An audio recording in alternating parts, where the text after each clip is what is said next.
Hello hello welcome to UPSC navigator. मेरा नाम है सौरभ शर्मा और मैं हूं आपका mentor for the section of quantitative aptitude and mental ability at this platform. At UPSC navigator will make sure कि CSAT की वजह से आपका सिविल सर्विसेज का सपना अधूरा ना रह जाए। आज मैं लेके आया हूं आपके लिए सीसैट 2025 के क्वेश्चन पेपर का सोल्यूशन।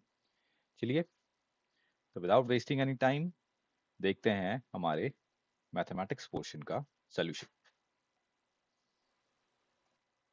शुरू करते हैं आज का डिस्कशन। आज हम डिस्कस करने जा रहे हैं सिविल सर्विसेज यूपीएससी सीसैट का 2025 का मैथ्स का पोर्शन। जो पैसेज और कॉम्प्रिहेंशन वाला पोर्शन है वो मनीष सर डिस्कस करेंगे और रीजनिंग योगी सर। मैं आज डिस्कस करूंगा सिर्फ मैथ्स। तो मैथ्स के पहले क्वेश्चन के साथ शुरू करते हैं, जो कि क्वेश्चन नंबर 5 जो है यहाँ पड़ा। ठीक है, क्वेश्चन बोल रहा है natural number n is such that it can be expressed as n is equals to p plus q plus r where p q and r are distinct factors of n. How many numbers below 50 have this property? तो इस question को शुरू करने से पहले एक चीज discuss करते हैं कि परफेक्ट स्क्वायर क्या होते हैं, परफेक्ट नंबर्स क्या होते हैं, परफेक्ट नंबर क्या होते हैं। अब देखिए, परफेक्ट नंबर वो नंबर होते हैं जिनके फैक्टर्स का सम वो नंबर खुद बन जाए। जैसे कि नंबर है 6, 6 के अगर मैं फैक्टर लिखूं 1 2 3, वैसे तो नंबर 6 खुद भी है, पर नंबर 6 को हम छोड़ देंगे, इग्नोर कर देंगे। बाकी बचे जितने फैक्टर है उनका अगर मैं सम करूं तो नंबर खुद बन गया। ठीक है, और हर नंबर ये प्रॉपर्टी फॉलो नहीं करता। फॉर एग्जाम्पल 8 लूँ मैं, 8 के फैक्टर्स क्या है 1 2 4 एंड नंबर इटसेल्फ को छोड़ दो। इनका मैंने सम किया 4 2 6 और 7, तो ये नंबर वो प्रॉपर्टी फॉलो नहीं कर रहा, तो ये परफेक्ट नंबर नहीं है। 6 के बाद ऐसा नंबर कौन सा है 28। अब 28 के भी जितने भी आप डिवाइजर निकालोगे, 28 खुद को छोड़ के 1 2 4, ठीक है 7, ठीक है 14 भी होगा, तो जितने भी इसके डिवाइजर्स होंगे फैक्टर्स होंगे उनका सम करोगे तो वो 28 बन जाएगा। ठीक है, इस तरह 6 28 and so on. There are there is a series of perfect number. मैं आपसे कहूंगा कि research it and find out कि परफेक्ट नंबर्स कौन कौन से हैं, उस सीरीज में कौन कौन से नंबर पड़ते हैं। ठीक है, अब अगर मेरे को ये नॉलेज है, इफ आई नो दैट, फिर तो मेरे लिए ये वाला क्वेश्चन ईजी था, क्योंकि n is equal to p plus q plus r और पी क्यू आर जब फैक्टर हैं तो ये देखते ही मेरे दिमाग में ये बन जाएगा। और आगे वाले नंबर कैसे निकालने हैं? ठीक है, मेरे को अब ऐसे नंबर चाहिए जिनके 3 ही फैक्टर चूज करूं मैं, जिनके 3 ही फैक्टर चूज करूं, 3 से ज्यादा नहीं कर सकता, 3 ही फैक्टर चूज करूं, कोई भी हो सकते हैं वो, कोई भी 3 फैक्टर चूज करूं, उनका सम करूं, वो नंबर खुद बन जाए। अब इसके बाद के नंबर ऐसे कौन से होंगे जो 6 के मल्टीपल है। जैसे मैं 6 इंटू 2 कर दूं तो 12 बन जाएगा। अब इन फैक्टर्स में भी 2 मल्टीप्लाई हो जाएगा, 1 2 3 में भी 2 मल्टीप्लाई हो जाएगा। 1 इंटू 2 2, 2 इंटू 2 4, 3 इंटू 2 6, इनका अगर मैं सम करूं 6 4 10 तो 12 बन गया। उसी तरह अगला मल्टीपल देखो 6 इंटू 3 करके तो 18 बन जाएगा। अब ये जो 1 2 और 3 ये फैक्टर्स, इनमें भी 3 मल्टीप्लाई हो जाएगा, 3 6 और 9, इनका अगर मैं सम करता हूँ 18 बन गया। तो इस तरह से मैं 6 के फैक्टर देखने शुरू कर दूंगा। 50 से कम इसके जितने फैक्टर हैं 6 के, सॉरी नॉट फैक्टर, 6 के मल्टीपल देखने शुरू कर दूंगा। 50 से कम इसके जितने मल्टीपल हैं उतने ही नंबर इस प्रॉपर्टी को फॉलो करेंगे, इस प्रॉपर्टी को, इस ये प्रॉपर्टी होगी उनकी। ठीक है, तो 6 18 के बाद जैसे 24, फिर 30, फिर 36 एंड सो ऑन। और 6 का मल्टीपल 50 के आसपास कौन सा है 48। तो यहाँ से मेरे को मिल गया कितने नंबर हो सकते हैं 6 से लेकर 48 तक, मल्टीपल कितने हैं 8, 8 आ गया इसका आंसर। ठीक है, तो क्वेश्चन नंबर 6 पे जाते हैं। 3 prime numbers p, q and r each less than 20 are such that p minus q minus r, how many, p minus q is equals to q minus r, how many distinct possible values can we get for p plus q plus r? तो हमारे पास 3 prime number है p q and r, तीनों जो हैं वो 20 से छोटे हैं और वो इस इक्वेशन को फॉलो करते हैं तीनों prime number. p minus q is q minus r, अगर इसको मैं रीअरेंज करूँ तो p plus r is equals to 2q, इस तरह से लिख सकता हूँ मैं, इसको बिल्कुल लिख सकता हूँ। ठीक है, हमें पता क्या करना है, पी क्यू आर के सम की कितनी डिस्टिंक्ट वैल्यूज हो सकती हैं। अब इस क्वेश्चन को प्रोसीड करने के लिए पहले तो मैं ये एनालिसिस करूंगा कि जो क्यू है वो पी और आर के बीच में लाई करता है। पी सबसे बड़ा है, आर सबसे छोटा है और क्यू कुछ बीच की वैल्यू है, तभी पी माइनस क्यू जो है वो क्यू माइनस आर के बराबर है ना। ठीक है ना, पी और क्यू के बीच, पी और आर के बीच में कहीं क्यू लाई करेगा। क्यू सबसे बड़ी वैल्यू नहीं होगी, यहाँ से ये समझ में पड़ता है। और जैसे मैंने ये समझ लिया क्यू सबसे बड़ी वैल्यू नहीं होगी, तो क्यू जो है वो 19 नहीं हो सकता। मैं ये क्यों बोल रहा हूँ, क्योंकि मैं इस क्वेश्चन को सॉल्व करूंगा क्यू की वैल्यू सपोज करके, क्यू की कोई एक वैल्यू सपोज कर लूंगा, उस हिसाब से देखूंगा पी और आर की क्या वैल्यू हो सकती है। जैसे कि 19 को मैंने एलिमिनेट कर दिया, उसके बाद मैं सपोज करूंगा क्यू को 17, क्यू को जैसे ही मैंने 17 रखा, पी प्लस आर जो है वो 34 बन जाएगा। अब 20 से छोटे प्राइम नंबर्स को मैं सपोज करूं और दो प्राइम नंबर्स का सम कितना होना चाहिए 34, तो अगर मैं पी को 19 भी सपोज कर लूं तो आर कितना होना चाहिए उस हिसाब से 15। तो 15 तो मैं आर को ले नहीं सकता क्योंकि मेरे को प्राइम नंबर चाहिए, तो ये वाली जो कहानी है क्यू को 17 सपोज करके नहीं बन रही, तो क्यू 17 नहीं हो सकता। फिर मैं छोटी छोटी वैल्यू सपोज करूंगा। 17 से छोटा प्राइम नंबर कौन सा है? वो है 13। जैसे मैंने क्यू को 13 सपोज किया तो पी प्लस आर जो मेरा आ गया 26। अब पी प्लस आर अगर मेरा 26 आ गया तो पी को अगर मैं 19 लेता हूँ तो आर कितना बन जाएगा? 7। दोनों प्राइम नंबर है, ठीक है जी, दोनों प्राइम नंबर है। तो मेरे को मेरी एक पॉसिबल एक सेट ऑफ पॉसिबल वैल्यूज तो मिल गया, जो कि है 19 प्लस 13 प्लस 7। यही रहेगा ना? 19 प्लस 13 प्लस 7, 39 आ गया। ठीक है जी, आ गया 39। 26 किसी और तरह से बन सकता है? करके देखो, नहीं बनेगा। क्यू को अगर मैं 11 ले लेता हूँ तो पी प्लस आर मेरा आ गया 22। और पी प्लस आर को 22 बनाने के लिए 19 और 3 कर सकता हूँ मैं। इसके अलावा 17 और 5 भी कर सकता हूँ। ठीक है, 19 और 3 कर सकता हूँ, 17 और 5 कर सकता हूँ। अब इन दोनों में से कोई एक ही चीज उठा लो, 17 और 5 उठा लो, 19 और 3 उठा लो। क्यों एक ही उठानी है अभी समझाता हूँ। जैसे मैंने 19 प्लस 11 प्लस 3 मतलब कि इसके साथ एक सेट बनाया, तो सम आ जाएगा 33। अगर मैं इसको भी एक सेट मान लूंगा, 17 और 11 और 5 को, 17 प्लस 11 प्लस 5 को, उससे भी सम 33 ही आएगा। तो मेरे को कोई मतलब नहीं है इनको बार बार सम करने का। क्यों? क्योंकि p plus q plus r की मेरे को डिस्टिंक्ट वैल्यूज चाहिए। एक मेरे को 33 मिल गया ना सम एक बार, तो बस बात खत्म। तो इसको कंसिडर करने की जरूरत ही नहीं है, छोड़ दो। तो समझ में आ गया होगा आपको, मतलब फटाफट इसको कैसे करना है। तो आप बस यहाँ पे देख लो कि ये जो नंबर है, यहाँ पे क्यू को 13 सपोज किया, जैसे मैंने 26। 26 अगर ब्रेक हो पा रहा है कि नहीं हो पा रहा? 26 अगर दो प्राइम नंबर्स के सामने ब्रेक हो पा रहा है तो एक सेट बनाएगा, वरना नहीं बनाएगा। जैसे 17 के केस में कोई सेट नहीं बना, यहाँ एक बन गया, यहाँ दो बन गए। दो सेट बने, तीन सेट बने, इनसे कोई मतलब नहीं बनता, क्योंकि यहाँ पे जितने भी सेट बनेंगे ना, उन सबसे सम 33 आएगा। तो आपने ये नहीं देखना कितने सेट बन रहे हैं, आपने बस ये देखना कि ब्रेक हो पा रहा है कि नहीं हो पा रहा। ठीक है, दो प्राइम नंबर्स के सामने। चलो, उसी तरह जैसे क्यू को मैंने सपोज किया, इस 11 के बाद मैं 7 सपोज कर सकता हूँ। 7 सपोज किया तो पी प्लस आर कितना बन जाएगा? 14। 14 के हिसाब से 11 प्लस 3 ब्रेक हो गया। ठीक है जी, 11 प्लस 3 यहाँ बन गया। मेरा सेट कौन सा बन गया यहाँ पे? 11 प्लस 7 प्लस 3, जो कि हो जाएगा आपको 21।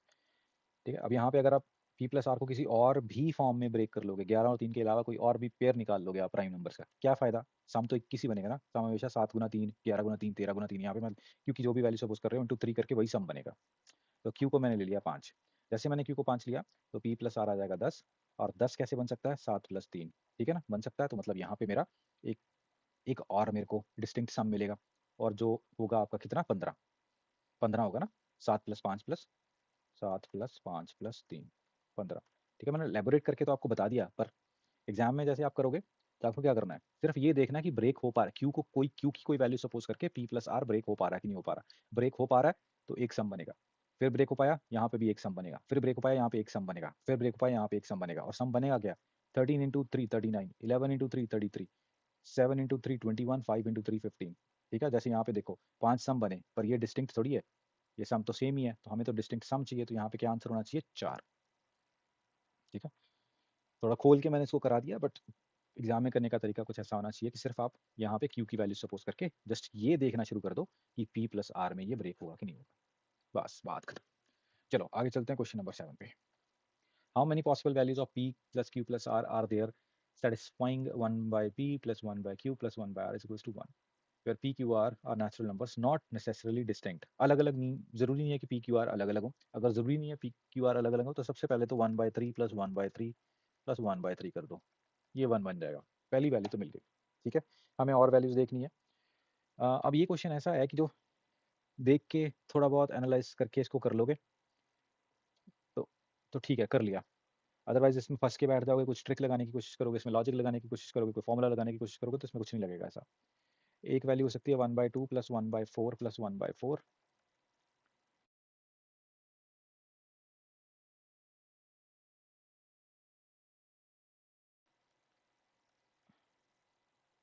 एक वैल्यू बनेगी 1/2 प्लस 1/3 प्लस 1/6। यहाँ पे तीन ही ऐसी पॉसिबल वैल्यूज हैं, तो 3 इज द आंसर। तो ये ऐसे क्वेश्चन है जो आ गए एकदम से टिक करके तो करके, नहीं तो ये बाद में सोचने वाले क्वेश्चन है। इनमें फंसने की कोई जरूरत नहीं है। आप जिनमें कॉन्फिडेंट हो, जिनका लॉजिक आपको अच्छे से पता चल रहा है, आप उनको करो। ऐसे क्वेश्चंस को बाद के लिए भी छोड़ सकते हो, बाद में आप सोचो, इनको अच्छे से दिमाग लगाओ। ठीक है जी, next next next next next next passage आ गया। या question number 9। Team X scored a total of n runs in 20 overs. Team Y tied the score in 10% less overs. Had team-wise average run rate been 50% higher, the scores would have been tied in 12 overs. How many runs were scored by the team X? देखो question क्या बोल रहा है, question बोल रहा है कि जो X है उसने n रन बनाए 20 ओवर में, Y ने n रन बना दिए 10% लेस ओवर में, ठीक है। तो इनका जो रन रेट है वो कितना हुआ, जो X का रन रेट है वो हुआ n/20, जो Y का रन रेट हुआ n/18। 18 क्यों, क्योंकि 10% लेस ओवर, मतलब 20 का 10% दो, कम कर दो उसमें से, उतने ओवर्स में बना दिया।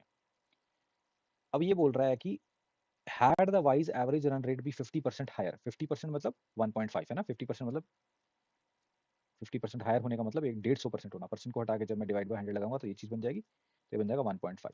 अगर जो रन रेट है 1.5 टाइम्स होती तो मैच 12 ओवर्स में टाई हो जाता। अब इसको अगर मैं 1.5 से मल्टीप्लाई करूं, ठीक है, रन रेट अगर 50% ज़्यादा करनी है तो मतलब इसको 1.5 से मल्टीप्लाई करना है। अगर मैं इसको अब काटूंगा यहाँ पे नीचे 12, ऑलरेडी 12 कटेगा, तो मतलब कि जैसे ही इसने ये स्टेटमेंट दी मेरे को कि अगर 50% हायर रन रेट होती तो ये 12 तक तो मैं अपने आप ही पहुंच गया, तो इस ये चाहे ना भी देता have been tied in 12 overs, तो ये मैं यहाँ तक अपने आप पहुंच गया। How many runs were scored by the team, तो यहाँ से मैं कुछ नहीं पता कर सकता। मैं सिर्फ अगर मैं n को 10 भी ले लूंगा, 20 भी ले लूंगा, कोई भी वैल्यू ले लूंगा ना, तो ये जितनी भी स्टेटमेंट गिवन है ये सारी की सारी सेटिस्फाई हो जाएंगे। मैं कोई इक्वेशन ही नहीं बना पाऊंगा। समझ में आई? n को सॉल्व करने के लिए मेरे को इक्वेशन चाहिए, इक्वेशन यहाँ पे मैं कोई बना नहीं पाऊंगा, ठीक है। तो इक्वेशन जब मैं बना नहीं पाऊंगा तो मैं इसको सॉल्व नहीं कर पाऊंगा, can not be determined. Question number 10। तो क्वेश्चन नंबर 10 है, the price P of a commodity is first increase by k%, then decrease by k%, and again increase by k%, and again decrease by k%। तो k% से बड़ी कम हुई, बड़ी कम हुई, बड़ी कम हुई। अब जब हमने परसेंटेज का लॉजिक पढ़ा था तो हमने ये चीज़ पढ़ी थी, जब कुछ परसेंटेज बढ़ती है, ठीक है, तो हम क्या करते हैं, 100 प्लस दैट परसेंट इंटू जो हमारी एक्चुअल वैल्यू है, ठीक है, उसमें मल्टीप्लाई करके हम फाइनल वैल्यू तक पहुंच जाते हैं। वही वाला लॉजिक हम यहाँ पे लगाएंगे। अब ऑप्शन देख के ऐसा लग रहा है कि खतरनाक क्वेश्चन है, क्वेश्चन बहुत ही सिंपल है। तो जो इनिशियल प्राइस है किसी कमोडिटी का वो है पी, और उस पर ये वाले परसेंटेज चेंज हुए, बढ़ा के फिर कम हुआ, फिर बढ़ा फिर कम हुआ। तो पी पे सबसे पहले क्या चेंज हुआ, सबसे पहले k% इंक्रीज हुआ, तो पी हो गया अपना 100 प्लस k%, परसेंट हटा के डिवाइड बाय 100। फिर क्या हुआ, k% कम हो गया, तो पी हो गया यहाँ पे जो रिजल्ट, जो बढ़ी हुई वैल्यू थी यहाँ तक, इस पे ये लग गया क्या, k% कम, कम वाला परसेंटेज, तो ये वाली वैल्यू अपना 100 माइनस k% हो गई। उसी तरह फिर ये k% बढ़ गया, और ये फिर k% कम हो गया, ठीक है, और ये बन गया फाइनल में q। फाइनल में कितना प्राइस बन गया, q। बस इसको मैंने सॉल्व करना है।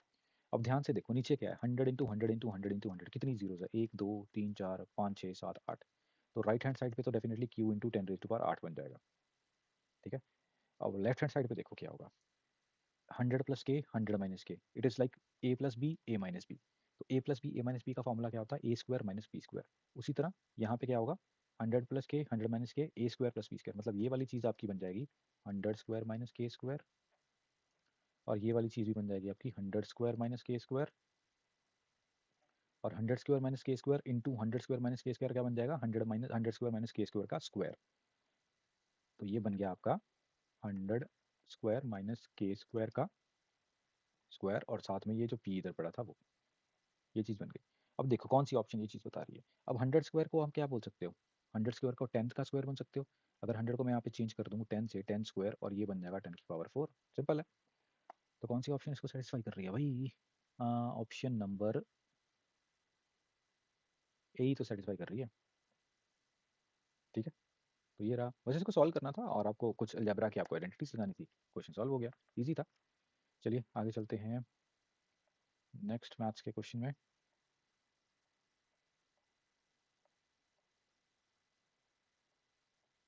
तो यस, ये दिख रहा है मेरे को 16, कुछ 16 लग रहा है मैथ्स का। 7 into 24 is equal to 25। if 7 into 24 is 25, 12 into 16 is 20, okay, what is 16 into 63? तो ये क्वेश्चन रीजनिंग का है एक्चुअली, मैथमेटिकल रीजनिंग बोल सकते हो इसको। तो 7 24 25 ये ट्रिपलेट है, 7 square plus 24 square is equal to 25 square. 12 16 20, 12 square plus 16 square is equal to 20 square, ठीक है।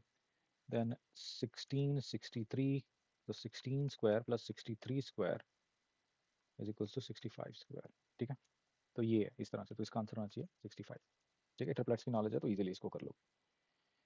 आगे चलते हैं क्वेश्चन नंबर 17 पे। The petrol price shot up by 10% as a result of a hike in crude oil prices. The price of petrol before the hike was 90 per liter. A person travels 2200 kilometers every month and his car gives a mileage of 16 kilometers per liter. By how many kilometers should he reduce his travel if he wants to maintain his expenditure and previous at the previous level? Simple सा question है, simple सा question है, इसमें इतनी सारी statement की जरूरत ही नहीं थी। 10% प्राइस बढ़ा, 10% प्राइस बढ़ने का मतलब क्या है कि 10 से 11 हो गया, है ना। 10% इज 1/10, तो 1/10 मतलब 10% इज 1/10, मतलब 10 पे एक बढ़ गया, तो 10 से 11 हो गया। जब प्राइस 10 से 11 हो जाता है और हमें एक्सपेंडिचर कांस्टेंट रखना है तो कंजप्शन क्या हो जाती है, उल्टा 11 से 10। कंजप्शन कितनी हो जाती है, उल्टा 11 से 10। एक मेथड तो ये है ट्रिक मेथड। इसका एक लॉजिकल मेथड भी आपको बताऊंगा कि अगर आपने मतलब ये ट्रिक नहीं लगानी 10 से 11, 11 से 10, वो भी आपको बताऊंगा। अब एक्सपेंसेस जो जो आपका कंजप्शन है वो 11 से 10 हो गई। अब पहले कितनी थी, 2200, तो मतलब ये जो 2011 है वो 2200 किलोमीटर को बता रहा है। अगर 11 2200 किलोमीटर को बता रहा है तो एक आपका कितना होगा, 200 किलोमीटर। मतलब यहाँ पे 11 यूनिट्स की वैल्यू अगर 2200 किलोमीटर है तो 1 यूनिट की वैल्यू कितनी होनी चाहिए, 200 किलोमीटर। और हमें पता क्या करना है कि ये 10 की वैल्यू कितनी होगी, यही पता करना है कि जो कंजम्पशन में रिडक्शन कितनी है। कंजम्पशन एक तरह से आप कंजम्पशन बोलो या फिर ट्रैवल बोलो, एक तरह से लॉजिक तो वही है ना कि अगर आप ट्रैवल अब 11 यूनिट कर रहे थे, ट्रैवल अब आप 10 यूनिट करोगे, 11 यूनिट के हिसाब से आपका ट्रैवल बन रहा है 2200 किलोमीटर। एक यूनिट होगा 200 किलोमीटर, 10 यूनिट कितना हो जाएगा, 2000 किलोमीटर। मतलब यहाँ पे मैंने कंजप्शन बोल दिया, बात तो वही है ना, जितना आप कंज्यूम करोगे उतना ज़्यादा ट्रैवल करोगे ना, तो वही चीज़ है। तो ये तो था आपका प्रोपोर्शनलिटी वाला लॉजिक, सीधा सीधा आप भी कर सकते हो उसको। अब माइलेज दे रखी है 16 किलोमीटर पर लीटर। ठीक है, कितना पेट्रोल कंज्यूम करोगे आप कंज्यूम करोगे 2200/16, है ना। आप अगर आपसे बोलूँ कि आप कितना पेट्रोल, आप 2200 किलोमीटर ट्रैवल कर रहे हो, आपकी गाड़ी की माइलेज है 16 किलोमीटर पर लीटर, आपने कितना पेट्रोल कंज्यूम किया, आपने किया 2200 डिवाइडेड बाई 16। ठीक है, और इतने ही अगर आपने कंजम्पशन करी है, इतना पेट्रोल कंज्यूम करा है at the rate of 90 rupees पर लीटर, तो ये आपका टोटल एक्सपेंसेस हो गए। ठीक है ना, ये आपकी कंजम्पशन होगी, consumption of the fuel, this is the price of the fuel, consumption into price is equals to total expenses. वो दोनों केसेस में सेम है, क्योंकि लास्ट में भी उसमें हमने यही बोला कि हमें जो एक्सपेंसेस है वो प्रीवियस लेवल पे ही रखने हैं। अब चेंज क्या हुआ, चेंज हुआ पहले तो ऑयल का प्राइस। ऑयल का प्राइस जब 90 से कितना हो गया, 10% बढ़ गया, मतलब 99 हो गया। और क्या चेंज हुआ, ट्रैवल डिस्टेंस जो हमने ट्रैवल किया वो कम हो गया, मान लो वो है हमारा एक्स, वो हमें पता नहीं है। सेम क्या है, अब गाड़ी की माइलेज थोड़ी चेंज हो जाएगी प्राइस, पेट्रोल का प्राइस बढ़ने से, तो 16 का 16 वैसे ही पड़ा रहेगा, 16 से 16 कट गया, ये कट जाएगा आपका 11 पे 200, 11 9 जा 99, ये कट गया आपका 10 पे, तो एक्स यहाँ से आपका आ गया 2000। तो आप ऐसे भी पता कर सकते थे, सिंपल सिंपल लॉजिकल मेथड लगाया, कोई ट्रिक नहीं, कोई कुछ नहीं। जितनी आसानी से मैंने ये किया उतनी आसानी से ये हो गया, अगर आपका बेसिक अच्छा, बेसिक स्ट्रॉन्ग है तो।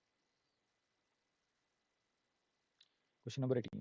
A four-digit number n is such that when divided by 3, 5, 6, 9 leaves a remainder 1, 3, 4, 7 respectively. What is the smallest value of n? ठीक है, इस क्वेश्चन को दो तरह से करेंगे। सबसे पहले तो एक लॉजिकल सा मेथड है जो हमारा एलसीएम वाला मेथड। हमें पता है कि जब इस तरह का क्वेश्चन आ जाता है कि 3, 5, 6 and 9 a number when divided by, किसी नंबर को इससे डिवाइड करना है, तो बेसिकली वो एलसीएम का क्वेश्चन है। ठीक है, अब हमारे पास रिमाइंडर्स भी हैं, पर हमारे पास रिमाइंडर अलग अलग हैं। अगर सेम ही रिमाइंडर होता तो हम क्या करते, एलसीएम निकाल के उस रिमाइंडर को ऐड कर देते, पर नहीं, यहाँ पे हमारे पास अलग अलग रिमाइंडर्स हैं। ठीक है, अलग अलग रिमाइंडर्स के केस में हम क्या करते थे, हम डिवाइजर और रिमाइंडर का क्या देखते थे, डिफरेंस, डिवाइजर माइनस रिमाइंडर। अब चारों केसेस में, 3 के केस में एक रिमाइंडर आ रहा है, 5 के केस में 3 आ रहा है, 6 के केस में 4, 9 के केस में 7, यहाँ पे डिवाइजर माइनस रिमाइंडर जो है हर केस में 2 आ रहा है। ठीक है, हर केस में 2 आ रहा है। तो ऐसे केस में क्या करते थे, ये जो रिमाइंडर ऐड ना करके, ये यहाँ पे जो डिवाइजर माइनस रिमाइंडर आता था उसको सबट्रैक्ट कर देते थे एलसीएम में से। ठीक है, पर यहाँ पे एक और कहानी है, हमारे पास 4 डिजिट नंबर चाहिए। ठीक है, 4 डिजिट नंबर चाहिए। चलो देखें कैसे करेंगे इसको। पहले तो एलसीएम लो, 3, 5, 6 और 9 का। जैसे मैंने एलसीएम लिया, ये आ जाएगा आपका 90, एलसीएम आ गया 90। तो 90 तो एलसीएम आ गया। डिवाइजर माइनस रिमाइंडर है हमारा 2। अगर ये 4 डिजिट नंबर वाली कहानी ना होती तो आंसर मेरा आ जाता 88, 90 माइनस 2। पर हमें एक 4 डिजिट नंबर देखना है, तो मैं क्या करूंगा, 90 में कुछ मल्टीप्लाई करके ऐसी वैल्यू बनाऊंगा जो मेरी 4 डिजिट नंबर बन जाए और स्मॉलेस्ट होनी चाहिए। स्मॉलेस्ट होनी चाहिए तो मतलब 1000 के आसपास होनी चाहिए। यहाँ से अगर मेरे को टेबल अच्छे हैं मेरे, 9 इंटू 12 मेरे को पता है 108 होता है, तो सीधा मैं करूँगा 90 इंटू 12, जो मेरा हो जाएगा 1080। और यहाँ से जो वैल्यू मेरी बनी है उसमें से मैं ये डिवाइजर माइनस रिमाइंडर सबट्रैक्ट कर दूंगा, मतलब कि 1078 मेरा आंसर आ जाएगा। ये तो है इसका लॉजिकल वे। समझ में आया होगा आपको। फिर से रिपीट कर रहा हूँ। सबसे पहले तो इस क्वेश्चन को देखते मेरे दिमाग में आया कि मैंने एलसीएम लेना है। एलसीएम लेते ही मेरे को ये वाली कंडीशन सेटिस्फाई करनी है कि मेरे को 4 डिजिट नंबर तक पहुंचना है, स्मॉलेस्ट 4 डिजिट नंबर तक पहुंचना है, जो कि इसका मल्टीपल होना चाहिए, मेरे एलसीएम का मल्टीपल होना चाहिए। जैसे मैंने थोड़ा हिसाब किताब लगाया, मेरे को लगा कि 90 इंटू 12 जब मैं करूंगा, 9 इंटू 10 किया तो 900 आ गया, 90 इंटू 11 किया 990 आ गया। अभी भी 4 डिजिट नहीं बना, तो ऑब्वियसली 90 इंटू 12 करूंगा। जैसे मैंने 90 इंटू 12 किया तो 1080 बन गया। अब ये जो नंबर आएगा मेरे पास, इसमें से मैं क्या करूंगा, ये डिवाइजर माइनस रिमाइंडर जो मेरा बन रहा है कांस्टेंट हर केस में, जो कि है 2, उसको मैं सबट्रैक्ट कर दूंगा, तो ये मेरा आंसर आ गया 107। एक तो तरीका है ये। दूसरा तरीका ये है कि यहाँ पे देखो, आप डिविजिबिलिटी रूल लगाओ। आपके पास 3 भी है, आपके पास 9 भी है, आपके पास 3 भी है, आपके पास 9 भी है। जब आप किसी नंबर को 3 से डिवाइड कर रहे हो, रिमाइंडर 1 आ रहा है, 3 का डिविजिबिलिटी रूल क्या कहता है कि जो भी नंबर है 3 से तभी डिवाइड होगा अगर उसका डिजिटल सम 3 से डिवाइड होता है। पर अगर डिजिटल सम 3 से डिवाइड नहीं हो रहा, डिजिटल सम जो भी रिमाइंडर देगा वही एक्चुअल में रिमाइंडर आएगा। एक छोटी सी एग्जांपल लेता हूँ। जैसे मान लीजिए हमारे पास है 76, ठीक है 76। अब 76 का डिजिटल सम देखो क्या है, 13। 13 है ना। अब इस 13 को जब मैं 3 से डिवाइड कर रहा हूँ तो रिमाइंडर क्या आ रहा है, 1। जब मैं इस 76 को भी 3 से डिवाइड कर रहा हूँ तो रिमाइंडर क्या आ रहा है, 1। तो मतलब कि जो एक्चुअल नंबर के साथ रिमाइंडर आएगा वही डिजिटल सम के साथ रिमाइंडर आएगा। यही प्रॉपर्टी आपकी 9 के साथ भी फॉलो होगी। तो आप यहाँ पे सीधा सीधा देख लो कि किन में किसके डिजिटल सम में रिमाइंडर 1 आ रहा है 3 के केस में, या फिर आप देख लो 9 को चेक कर लो, किस ऑप्शन में अगर मैं डिजिटल सम को 9 से डिवाइड कर रहा हूँ तो जो मेरा रिमाइंडर है वो 7 आ रहा है। जैसे 1 6 8, 8 9 और 6, यहाँ पे रिमाइंडर आएगा 6। मतलब 9 के साथ मैं चेक कर रहा हूँ, 9 के साथ चेक कर रहा हूँ, तो नहीं, गलत। 7 2 9, यहाँ पे रिमाइंडर आ जाएगा 1, मेरे को 7 चाहिए, गलत। 8 1 9, रिमाइंडर यहाँ पे आ गया 7, तो ये ऑप्शन हो सकती है। 8 1 9, यहाँ पे रिमाइंडर आया 2, तो ये ऑप्शन भी मेरी नहीं हो सकती। तो मैंने ऐसे भी कर लिया। तो ठीक है, जैसे मैंने अपने रिमाइंडर्स वाला लॉजिक इस यहाँ पे यूज़ कर लिया। आगे चलते हैं, और कौन सा लग रहा है मैथ्स का क्वेश्चन ये। What is the unit digit in the multiplication of 1 3 5 7 9। देखो सारे के सारे ऑड नंबर्स हैं और बीच में मेरे को 5 मिल गया, तो यूनिट डिजिट क्या होना चाहिए, 5। ठीक है, ऑप्शन नंबर सी सिंपल है।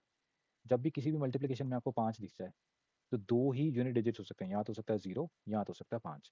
0 कब होगा, अगर इसके बीच में एक इवन नंबर पड़ा होता, तो कोई भी अगर इवन नंबर होता तो यूनिट डिजिट होता 0। क्योंकि इवन नंबर मेरे को नहीं दिख रहा, सारे के सारे ऑड नंबर है, तो मेरा यूनिट डिजिट होना चाहिए 5।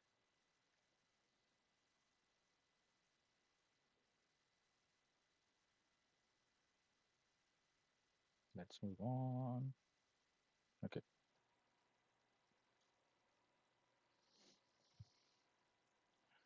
चलो next question. Consider the first 100 natural numbers, how many of them are not divisible by any of 2 3 5 7 and 9। तो देखिए, 1 से लेके 100 नेचुरल नंबर्स मतलब the numbers that start from 1। ठीक है, तो 1 से लेके 100 के बीच में ऐसे कितने नंबर हैं जो 2 3 5 7 से डिवाइड नहीं होते। देखिए, 1 से लेके 100 के बीच में जो नंबर्स हैं, अगर उनको मैं दो कैटेगरी में डिवाइड करूँ, प्राइम और नॉन प्राइम, तो जो नॉन प्राइम नंबर है ना, 1 से लेके 100 के बीच में जितने भी नॉन प्राइम नंबर हैं, अदर देन 1, 1 छोड़ दो, 1 ना तो प्राइम है ना कंपोजिट है, ठीक है। जितने भी नॉन प्राइम नंबर है ना, वो सारे के सारे 2 3 5 7, इनमें से किसी ना किसी के तो मल्टीपल हैं ही हैं। तो इनके मल्टीपल हैं तो इनसे डिवाइड हो ही जाएंगे। तो मतलब क्वेश्चन में सीधा सीधा ये पूछा गया कि 1 से लेके 100 के बीच में कितने प्राइम नंबर्स हैं, और उन प्राइम नंबर्स में से वो प्राइम नंबर छोड़ दो जो 2 3 5 7 से डिवाइड हो जाएंगे, एंड उसमें एक ऐड कर दो, एक ऐड कर दो, क्योंकि नेचुरल नंबर्स पूछे। समझ में आया होगा आपको, क्योंकि एक तो इनमें से किसी से डिवाइड होगा नहीं, ऑब्वियसली एक तो ऐसा नंबर है ही है। उसके बाद नंबर कितने हैं, उसके बाद नंबर हैं 25 प्राइम नंबर्स। उसमें से माइनस कर दो ये 2 3 5 7, क्योंकि प्राइम नंबर जब मैं लिखना शुरू करूंगा 2 3 5 7, ठीक है। ये 25 प्राइम नंबर जब मैं ऐसे लिखना शुरू करूंगा तो इनमें 2 3 5 7 आएंगे ना, 2 3 5 7, तो इन 2 3 5 7 से डिवाइड हो जाएंगे, तो मेरे को ये 4 निकालने पड़ेंगे, 2 3 5 7, तो इसमें से 4 सब्ट्रैक्ट कर दो, तो 25 में से 4 गए 21, 21 तो प्राइम नंबर हो गए प्लस ये वाला एक, तो आंसर होगा इसका 22। This is one way of thinking है। अगर आपको पता है कि 1 से लेकर 100 के बीच में 25 प्राइम नंबर है तो इजीली इस क्वेश्चन को सॉल्व कर लेते हो। ठीक है, अब एक और लॉजिकल मेथड बताता हूँ इसका। मान लीजिए आपको नहीं पता कि 1 से लेकर 100 के बीच में 25 प्राइम है, ये चीज़ आपको याद नहीं है, तब इस क्वेश्चन को लॉजिकली कैसे सॉल्व करेंगे वो चीज़ बताता हूँ आपको। अब इसको इस तरह से चलेंगे, हमने ये पता करना है कि कितने नॉट डिविजिबल हैं। तो अगर मैं ये पता कर लूँ कि 1 से लेकर 100 के बीच में कितने इन नंबर के साथ डिविजिबल हैं और उनको 100 में से सब्ट्रैक्ट कर दूँ, तो भी मैं इस क्वेश्चन का आंसर निकाल सकता हूँ। ठीक है, तो मैं पता करूँगा डिविजिबल कितने हैं, डिविजिबल नंबर्स पता करूँगा। अब 1 से लेके 100 के बीच में every alternate number is an even number. ठीक है, और हर इवन नंबर 2 से तो डिवाइड हो ही जाता है, तो मतलब कि 1 से लेके 100 के बीच में 50 ऐसे नंबर होंगे जो 2 से डिवाइड हो जाएंगे। ठीक है, अब 1 से लेके 100 के बीच में ऐसे कितने नंबर हैं जो 3 से डिवाइड हो जाएंगे, वो होंगे 3 6 9 12 and so on. Every third number is divisible bye 3। अगर मैं 1 से लेके 100 के बीच में देखूं तो मतलब टोटल 33 नंबर ऐसे होंगे। 3 के केस में टोटल 33 ऐसे नंबर होंगे जो डिवाइड हो जाएंगे 1 से लेके 100 के बीच में। पर इन 33 नंबर में मैंने कुछ नंबर ऑलरेडी इस दो वाले केस में कंसिडर कर लिए। मैंने बोला ना एवरी अल्टरनेट नंबर 2 4 6 8, तो जैसे 2 4 6 8, वो 2 4 6 8 में ये 6 जो 3 का मल्टीपल है वो मैं ऑलरेडी कंसिडर कर चुका हूँ। 12 मैं ऑलरेडी कंसिडर कर चुका हूँ। तो ऐसे कितने 6 12 अप टू 100 मैं ऐसे टोटल कितने 16 नंबर ऑलरेडी कंसिडर कर चुका हूँ इसमें। तो मैं दोबारा इनको 3 वाले उसमें नहीं लिखूंगा। ठीक है, 3 के डिविजिबल नंबर्स में नहीं लिखूंगा। तो 13 माइनस 16, तो ऐसे 17 नंबर ऐसे टोटल हैं जो 3 से डिवाइड हो जाएंगे। उसके बाद आ जाते हैं 5 पे। अब 1 से लेके 100 के बीच में ऐसे 20 नंबर है। 100 डिवाइड बाय 5 करूंगा तो कितना आया, 20 आया ना। तो 20 ऐसे टोटल नंबर हैं 5 के केस में जो 5 से डिवाइड हो जाएंगे। पर इस 5 के केस में भी देखो, मैं दो वाले ऑलरेडी कंसिडर कर चुका हूँ। जैसे 5 के मैं अगर मल्टीपल्स लिखूँ 5 10 15 20, तो एवरी अल्टरनेट नंबर क्या आ रहा है, अगेन इवन नंबर आ रहा है। और इवन नंबर्स को तो ऑलरेडी मैं इसमें कंसिडर कर चुका हूँ। तो इसमें से ये मैं 10 सब्ट्रैक्ट कर दूंगा। इस टोटल 20 जो 5 के डिविजिबल है उनमें 10 20 ये ऑलरेडी मैं क्या कर चुका हूँ, इनमें कंसिडर कर चुका हूँ इवन नंबर वालों में, इन 50 में। तो मैं इस 10 को हटा दूंगा। उसके बाद मैं कुछ 3 में भी कंसिडर कर चुका हूँ। ठीक है, कुछ 3 में भी मैं कंसिडर कर चुका हूँ। 3 में कौन कौन से ऐसे नंबर है जो मैं ऑलरेडी कंसिडर कर चुका हूँ, जैसे कि मेरा 15, 15 हो गया, 30 हो गया, 45 हो गया, 60 हो गया। तो ऐसे टोटल 6 नंबर होंगे। पर सोचने वाली बात है, ये 30 और 60 ये तो ऑलरेडी मतलब ये इवन नंबर वाले केस में सब ट्रैक कर चुका हूँ मैं। तो 6 ना होके ये हो जाएंगे टोटल 3 नंबर। 3 नंबर ऐसे होंगे जो ऑलरेडी मैं इन 3 वाली कैटेगरी में कंसिडर कर चुका हूँ। तो मेरे को दोबारा से इनको सब्ट्रैक्ट करने की जरूरत नहीं है, क्योंकि यहाँ पे मैं ऑलरेडी घटा चुका हूँ। तो 20 माइनस 10 मतलब कि जो 30 है 60 है, ये वाले नंबर इवन नंबर है ना। इवन नंबर के लिए तो मैं ऑलरेडी ये 10 माइनस कर ही चुका हूँ ना यहाँ से। तो 20 माइनस 10 मैंने किया, अब मैं करूँगा -3, तो ये आ जाएगा 7। तो टोटल 7 ऐसे नंबर हैं बचे हुए जो 5 के डिविजिबल होंगे। बात कर लेते हैं 7 की।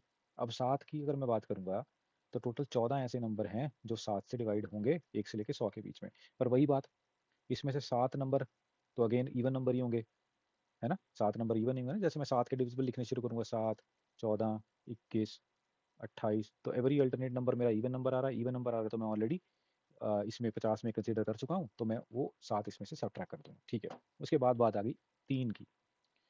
अब कुछ ऐसे नंबर 7 के मल्टीपल भी होंगे जो मैं 3 में ऑलरेडी कंसिडर कर चुका हूँ। वो कौन से होंगे आपके, होंगे 21 21 42 63 और 84, है ना। 7 3 21, तो मेरे को वहां से आइडिया मिल गया। 21 42 63 और 84, 42 और 84 अगेन मैं इवन वाले केस में कंसिडर कर चुका हूँ। तो 21 और 63 ही बचते हैं ऐसे, तो माइनस कर दो 2। उसके बाद 5, तो 5 के केस में 35 और 70, 7 5 35, और 35 के मल्टीपल जब मैं लिखना शुरू करूंगा 35 और 70 ही ऐसे नंबर हैं जो मैं 7 के मल्टीपल ऑलरेडी 5 में कंसिडर कर चुका हूँ। तो 35 तो मेक सेंस, और 70 मैं ऑलरेडी यहाँ पे सब्ट्रैक्ट कर चुका हूँ ये 7 के लिए, है ना। मैंने इवन नंबर तो ऑलरेडी सब्ट्रैक्ट कर दिया ना, ये 7 मैंने तभी तो सब्ट्रैक्ट किया था क्योंकि every alternate number was even number, तो इवन नंबर को मेरे को दोबारा से सब्ट्रैक्ट नहीं करना। तो यहाँ पे आएगा 1। तो 14 माइनस 7, 7 माइनस 2 आ गया 2 2, सॉरी 7 2 9, 7 2 9 1 10, यहाँ पे आ गया 4। तो 4 ऐसे नंबर होंगे जो टोटल 7 से डिवाइड हो जाएंगे। 9 को कंसिडर करने की जरूरत नहीं है, क्योंकि 3 में जो हमने जो 3 में हमने यहाँ पे कैलकुलेट कर लिया वो सारे 9 के भी तो मल्टीपल हो गए ना। तो ये सारे नंबर हैं जो डिवाइड हो जाएंगे। तो 50, 67, 74 प्लस 4 78। तो 78 ऐसे नंबर है जो डिवाइड हो जाएंगे। तो बचे कितने? 100 माइनस 78 जो कि है 22। तो 22 ऐसे नंबर होंगे जो डिवाइड नहीं होंगे, तो वही मेरा आंसर। तो दिस इज द वे। अगर आपको इवन और सॉरी प्राइम नंबर याद नहीं है कि 1 से लेकर 100 के बीच में 25 प्राइम नंबर है, तो आप इस तरह से भी कर सकते हो। ठीक है, ये लॉजिक भी आपको दिमाग में रखना है। इस पे कुछ अलग से भी क्वेश्चन बन के आ सकता है, जरूरी नहीं है कि प्राइम नंबर वाली फॉर्म में ही आए। तो इसको एक्चुअली करने का एक सोफिस्टिकेटेड वे भी है जो हम डिस्कस करेंगे हमारे कोर्स में। Question number 26, if 4 is less than equals to x is greater than equals to 8 and 2 is less than equals to y greater than equals to 7, then what is the ratio of maximum value of x plus y to the minimum value of x minus y?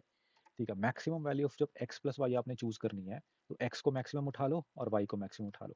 तो x plus Y जो max है वो कब बनेगा? जब मैं दोनों की मैक्सिमम वैल्यू उठा लूंगा, जो कि होगा 8 प्लस 7 मतलब 15। और x माइनस वाई को मेरे को मिनिमम करना है। तो मतलब जितना मैं इसको कम से कम जिस जिस वैल्यू को जितना ड्रॉप कर सकता हूँ ना, उतना ड्रॉप करूँ। तो उसके लिए मेरे को क्या करना पड़ेगा? x को उठाना पड़ेगा मिनिमम और y को उठाना पड़ेगा मैक्सिमम। तो इस केस में ये वाली वैल्यू मिनिमम बनेगी, है ना? लॉजिकल। तो x को जब मैंने मिनिमम उठाया तो 4, और y को जब मैंने मैक्सिमम उठाया तो 7, तो बन गया आपका -3। तो रेशियो बन गई 15:-3। ऑप्शन कोई नहीं है ये, तो none of this, none of the above. चलो question, next question. So the question is, let both p and k be prime numbers such that p square plus k is also a prime number less than 30. What is the number of possible values of k? तो हमारे पास p और k दो prime numbers हैं, और p square plus k भी prime number है। मतलब कि कोई कोई एक्सप्रेशन है p स्क्वायर प्लस k जहाँ पे p और k दोनों प्राइम नंबर्स हैं, और इसका रिजल्ट भी एक प्राइम नंबर निकल के आ रहा है जो कि 30 से छोटा है। हमें ये पता करना है कि k की कितनी पॉसिबल वैल्यूज हो सकती है। तो देखिए p स्क्वायर, p जब मैं स्क्वायर कर रहा हूँ, p स्क्वायर कर रहा हूँ, उसमें k ऐड कर रहा हूँ, और 30 से छोटा रिजल्ट निकल के आ रहा है। तो P की पॉसिबल वैल्यूज देखो पहले क्या हो सकती है। P 2 हो सकता है, 3 हो सकता है, और 5 हो सकता है। 5 से बड़ा प्राइम नंबर P नहीं हो सकता। क्यों? 5 से बड़ा प्राइम नंबर जैसे 7 में लूंगा तो 7 का स्क्वायर 49 ऑलरेडी 30 से बड़ा हो जाएगा। तो P स्क्वायर डेफिनेटली 2, 3, 5 हो सकता है। जब मैं P को 2 सपोज करता हूँ तो P स्क्वायर कितना हो जाएगा? P स्क्वायर हो जाएगा 4। अब मेरे को ये देखना कि K के लिए मैं कितनी ऐसी वैल्यू सपोज कर सकता हूँ कि जब मैं 4 में ऐड करूँ वो प्राइम नंबर बन जाए। ठीक है, K को 2 सपोज कर सकता हूँ? नहीं। 3 सपोज कर सकता हूँ? हाँ, 7 बन जाएगा। फिर 5 सपोज कर सकता हूँ? नहीं, 9 प्राइम नंबर नहीं है। ठीक है, इस तरह से मैं सपोज देखूंगा कि मैं k को क्या ऐसी वैल्यू ले सकता हूँ 4 में ऐड करके वो प्राइम नंबर बन जाए। जैसे 4 + 3 मैंने बना दिया 7 इज अ प्राइम नंबर। तो उसके बाद देखो k को क्या ले सकते हैं? k को 7 ले सकते हैं, बिल्कुल ले सकते हैं। k को जैसे मैंने 7 लिया तो 11 बन गया, वो भी प्राइम नंबर है। तो 4 के साथ कुछ और देखो, 4 के साथ क्या ऐड करें? 7 के बाद का प्राइम नंबर क्या है? 11। 11 लूंगा तो मैं 15 बन जाएगा। 11 के बाद 13, हाँ जी 13 ले सकता हूँ। 13 जैसे मैंने ऐड किया, 13 4 17 प्राइम नंबर है। 4 में और क्या ऐड कर सकता हूँ? 4 में 13 के बाद क्या ऐड कर सकता हूँ? 19। 19 में जैसे ही मैंने 4 ऐड किया 23, वो भी प्राइम नंबर बन गया।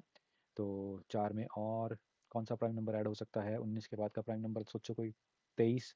23 27 बन जाएगा। उसके बाद मैं कुछ सोच नहीं सकता, क्योंकि अगर मैं 27 से बड़ा प्राइम नंबर ऐड करता हूँ तो 30 से ऊपर चली जाएगी टर्म। तो 2 के साथ मतलब बी पी बीइंग 2, ये वाली पॉसिबल वैल्यूज है। 3 पे आ जाते हैं। जैसे ही मैं 3 को कंसिडर करूंगा, 3 के लिए मतलब पी स्क्वायर बन जाएगा आपका 9।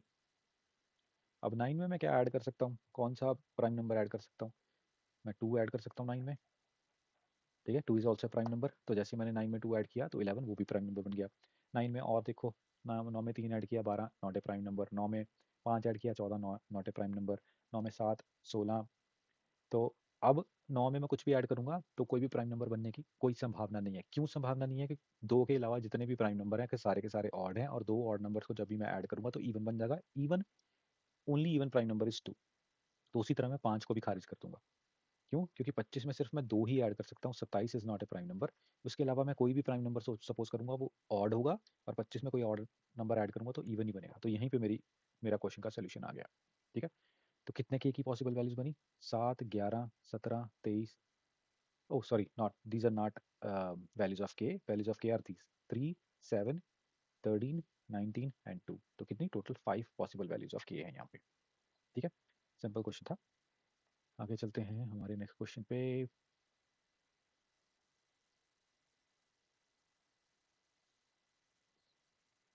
तो क्वेश्चन है, there are n sets of numbers each having only 3 positive integers with LCM equal to 1001 and HCF equals to 1. What is the value of n? तो क्वेश्चन ये बोल रहा है कि हमारे पास 3 पॉजिटिव इंटीजर्स हैं जिनका एलसीएम है 1001, ठीक है, जिनका एलसीएम है 1001। 1001 नंबर 1001 जब भी आप देखोगे ना, तो एक चीज़ ध्यान में रखना कि 1001 is equals to 7 into 11 into 13। 1001 के 3 फैक्टर हैं, 7, 11 और 13, ठीक है। ओके, एक 111, एक 1001, ये वाले नंबर जब भी देखोगे तो यू शुड नो कि इनके जो फैक्टर्स हैं वो क्या है। तो यहाँ पे हमारे पास n सेट्स ऑफ नंबर्स हैं, n सेट्स ऑफ नंबर्स हैं। वो नंबर कैसे हैं जिनका एलसीएम तो 1001 है और एचसीएफ 1 है। एलसीएम 1001 होना चाहिए, HCF should be equals to 1। तो एक सेट तो ये 7, 11 एंड 13 ही है, ठीक है। और कौन सा सेट हो सकता है, ठीक है। 3 पॉजिटिव इंटीजर्स हैं, उसमें कोई कंडीशन नहीं दे रखी कि डिस्टिंक्ट होने चाहिए या फिर मतलब कंडीशन इंटीजर्स पे कुछ भी नहीं है। तो मैं क्या कर सकता हूँ, मैं इन दो इंटीजर्स को मल्टीप्लाई करके एक इंटीजर बना सकता हूँ, जैसे 77, 11, 13 बना दिया मैंने। फिर इन दोनों को मल्टीप्लाई कर दिया मैंने, 1, 4, 3, 11 और 13 बना दिया, ठीक है। 13 और 7 को बना दिया 91, 11 और 13, ठीक है। तो वैसे तो परम्यूटेशन कॉम्बिनेशन से भी कर सकते हो, क्योंकि पर क्वेश्चन में एग्जैक्ट नंबर नहीं पूछ रखा, ये एग्जैक्ट नंबर क्या है इनका, तो परम्यूटेशन कॉम्बिनेशन चाहे ना भी लगाओ, आप एस्टिमेट ही लगा लोगे तो भी बहुत होगा।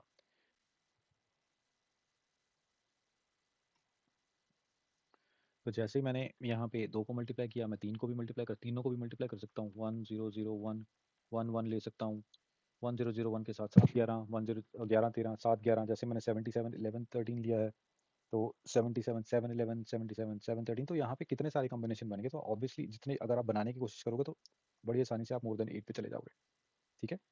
6 कॉम्बिनेशन तो आप 6 अगर आप परमुटेशन कॉम्बिनेशन भी लगाओ, 6 तो आप 6 कॉम्बिनेशन तो आप इन्हीं से बना लोगे एज 3 फैक्टोरियल, है ना, 3 इंटू 2।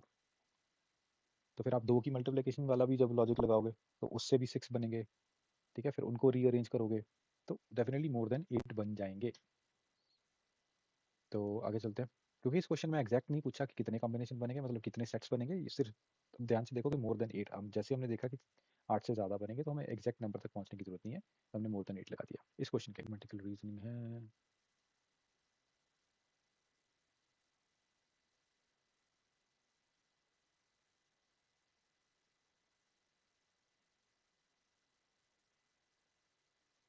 ठीक है जी।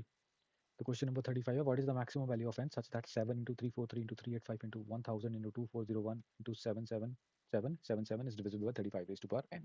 तो n की मैक्सिमम वैल्यू हमें निकालनी है कि n की मैक्सिमम वैल्यू क्या हो सकती है जिसके लिए 35 रेज़ टू पावर n जो है वो इस मल्टीप्लिकेशन, इस एक्सप्रेशन को डिवाइड कर दे, ठीक है, इस एक्सप्रेशन को डिवाइड कर दे। अब देखो 35 क्या है, 5 इंटू 7। अब देखो, अब पूरी मल्टीप्लिकेशन में 5 भी दिख रहा है मेरे को, 7 भी दिख रहा है, तो डेफिनेटली 35 डिवाइड तो कर देगा। पर मैक्सिमम पावर कितनी होगी, मैक्सिमम पावर वही हो सकती है जो 5 या 7 की मिनिमम पावर इसमें दिखे, ठीक है ना। जैसे मैं आपसे कहूँ कि 70 को डिवाइड करने के लिए 35 की मैक्सिमम पावर कितनी होनी चाहिए, 35 की मैक्सिमम पावर 1 ही हो सकती है ना। ऐसा क्यों, क्योंकि अगर मैं 70 को फैक्टराइज करूँ यहाँ पे, तो मैं इसको लिख सकता हूँ 10 इंटू 7, है ना। यहाँ पे 5 दिख रहा है मेरे को, 5 की पावर 1, यहाँ पे दिख रहा है 7 की पावर 1। वहीं अगर मैं बोल दूँ कि 350, इधर मैं 350 को बोलूँ, 350 को डिवाइड करने के लिए 35 की पावर मैक्सिमम कितनी हो सकती है, 35 की पावर मैक्सिमम 1 ही हो सकती है। अब 350 को अगर मैं फैक्टराइज करूँ तो 35 गुना 10, अब इस 35 में भी 5 है, इस 10 में भी 5 है, मतलब 35 का मतलब क्या है, 5 गुना 7। अब 5 की पावर तो 2 आ गई यहाँ पे, और 7 की पावर 1 ही है। तो मतलब कि यहाँ पे इस इन फैक्टर्स पे हमने ध्यान देना है, इन फैक्टर्स में पे ध्यान देना है और देखना है कि इस एक्सप्रेशन में इन फैक्टर्स में से सबसे कम पावर किसकी है, वही मेरा आंसर होगा फॉर एन, ठीक है। जैसे यहाँ पे 5 की तो पावर 2 दिख रही थी, पर 7 की पावर 1 ही है, तो मतलब यहाँ पे 35 की पावर भी 1 ही रहेगी जो इस 350 को डिवाइड कर देगा। तो इसमें बोलते हैं लिमिटिंग फैक्टर। हम लिमिटिंग फैक्टर की पावर पता कर लो और वही आपका आंसर होगा ऐसे केसेस में, ऐसे क्वेश्चंस में। तो ठीक है, अब गौर करो तो देख के ये पता चल रहा है कि लिमिटिंग फैक्टर कौन सा होगा, 5 होगा। क्यों, क्योंकि 7 तो काफ़ी ज़्यादा अवेलेबल है। 7 की पावर 1 यहाँ है, 7 की पावर 3 यहाँ है, 7 यहाँ भी अवेलेबल है, 7 यहाँ भी अवेलेबल है, ठीक है। तो 7 तो काफ़ी ज़्यादा अवेलेबल है। पर अगर मैं 5 की बात करूँ तो 5 यहाँ पे मेरे पास एक ही है। जैसे यहाँ पे अगर मैं ये देखूँ तो 5, इसको इसका मतलब क्या है, 5 इंटू 7 7 5 इंटू 77 है ना। और यहाँ पे 125 गुना 8, 1000 कितना होता है 125 गुना 8, 125 मतलब 5 की पावर 3 गुना 8। तो 5 की अगर मैं पावर देखूँ तो मेरे को सिर्फ 4 ही दिख रही है, 3 एंड दिस 1, मतलब 5 की पावर सिर्फ 4 ही दिख रही है। 7 की पावर तो 4 से डेफिनेटली ज़्यादा है ही है। तो यहाँ पे n की वैल्यू क्या होगी 4। ठीक है, लिमिटिंग फैक्टर वाला कॉन्सेप्ट है, इसको रिवाइज करो तो समझ में आएगा आपको। आगे चलते हैं इस क्वेश्चन पे, क्वेश्चन नंबर 37 पे। So P and Q walk along a circular track. They start at 5 a.m. from the same point in opposite directions. P walks at an average speed of 5 rounds per hour. Q walks at an average of 3 rounds per hour. How many times will they cross each other between 5:20 and 7? तो P और Q किसी circular path में opposite direction में walk कर रहे हैं, तो हमें पता है कि according to the concept of time and distance, अगर the motion is in the opposite direction तो रिलेटिव स्पीड ऐड हो जाती है। तो यहाँ पे 5 राउंड्स पर आर P कवर कर रहा है, 3 राउंड्स पर आर Q कवर कर रहा है, तो रिलेटिव स्पीड इनकी कितनी हो जाएगी to cover the circumference of the park 8 rounds पर आर। ठीक है, इसको इस तरह से समझो कि मान लो कि मैं पेड़ लगाने की का काम दे देता हूँ तो किसी सर्कुलर ट्रैक पे, तो जो एक बंदा है वो उस सर्कुलर ट्रैक को 5 बार कवर कर लेता है 1 घंटे में, दूसरा बंदा 3 बार कवर कर लेता है एक बार 1 घंटे में। तो ओवरऑल जो इफेक्टिव है पेड़ लगेंगे वो 8 राउंड लग जाएंगे ना। ठीक है ना, 1 घंटे में। कुछ काम मान लो कि सफाई करनी है, पौधे लगाने हैं या पौधे उखाड़ने हैं, तो 1 घंटे में अगर 5 बार कोई घूम जाता है एक सर्कुलर ट्रैक के ऊपर वो एक पर्टिकुलर काम करने के लिए, दूसरा बंदा वही काम कर रहा है अपोजिट डायरेक्शन में, वो 3 बार घूम जाता है, तो इफेक्टिवली 8 बार हो जाएगा वो काम 1 घंटे में। ठीक है, 8 राउंड्स पर आवर। तो अगर 8 राउंड 1 आवर में लग रहे हैं तो एक राउंड के लिए कितना टाइम लगेगा, 8 राउंड जो हैं वो इफेक्टिवली 60 मिनट्स में लग रहे हैं। तो एक राउंड हो जाएगा आपका 60/8 मतलब कि 15/2। ठीक है, 4 पे कट जाएगा ये 15/2 मिनट्स में। तो एक राउंड भाई जो हमारा एक राउंड है वो 15/2 मिनट्स में लग रहा है। ठीक है जी, एक राउंड 15/2 मिनट्स में इफेक्टिवली दोनों लगा रहे हैं। इसका मतलब क्या है, इसका मतलब क्या है कि वो 15/2 मिनट्स में आपस में मिल जाएंगे, मतलब दोनों इफेक्टिवली, एक बंदा इधर चल पड़ा एक बंदा उधर चल पड़ा, 15.2 मिनट्स में दोनों मिल के एक राउंड कवर कर रहे हैं। तो इसका मतलब क्या है कि मान लो यहाँ कोई इनका मीटिंग पॉइंट है, P यहाँ से यहाँ तक और Q वहाँ से यहाँ तक, कितनी देर में पहुँच जाएगा, 15.2 मिनट में पहुँच जाएगा और ये एक राउंड पूरा कर लेंगे। समझ में आने वाली बात है। तो 5 बजे दोनों साथ में चले हैं, तो 5 से लेकर 7 के बीच में 5 AM to 7 AM 2 घंटे हैं। 15/2 मिनट्स में वो एक राउंड पूरा कर रहे हैं, 2 घंटे मतलब 120 मिनट। 120 मिनट में कितने राउंड पूरे कर लेंगे, मतलब कि 120/15 कर लेंगे हम, है ना। सिंपल सिंपल सा लॉजिक है कि अगर एक राउंड 15/2 मिनट्स में हो रहा है, 2 घंटे मतलब कि 120 मिनट, 120 मिनट में कितने राउंड हो जाएंगे, इसको हम डिवाइड कर देंगे 15/2 से, 2 ऊपर चला जाएगा, तो 15 कट गया इस पे 8 पे, तो 16 राउंड। 16 राउंड अगर मैं 5 से लेकर 7 के बीच में देखूं कि 16 राउंड लग जाएंगे। ठीक है, एक राउंड एग्जैक्टली 7 बजे लगेगा। ठीक है, 15/2 से ये समझ में आता है कि एक जो राउंड है वो एग्जैक्टली एट 7 AM लगेगा। ठीक है, वो मेरे को सब्ट्रैक्ट करना है। क्यों, क्योंकि मेरे से पूछा गया कि बिटवीन 5:20 एंड 7, पहले तो मेरे को जो एग्जैक्टली 7 बजे लगेगा वो सब्ट्रैक्ट करना है। तो 15 बचे, 15 तो ये बचे। अब 5 से लेके 5:20 के बीच में कितने राउंड लगे वो भी सब्ट्रैक्ट कर देंगे। 15/2 मिनट मतलब 7.5 मिनट। अब 7.5 मिनट मतलब 5 बज के 7.5 मिनट, फिर 5 बज के 15 मिनट, फिर 5 बज के 22.5 मिनट। इस तरह से ये मीट करना शुरू कर देंगे।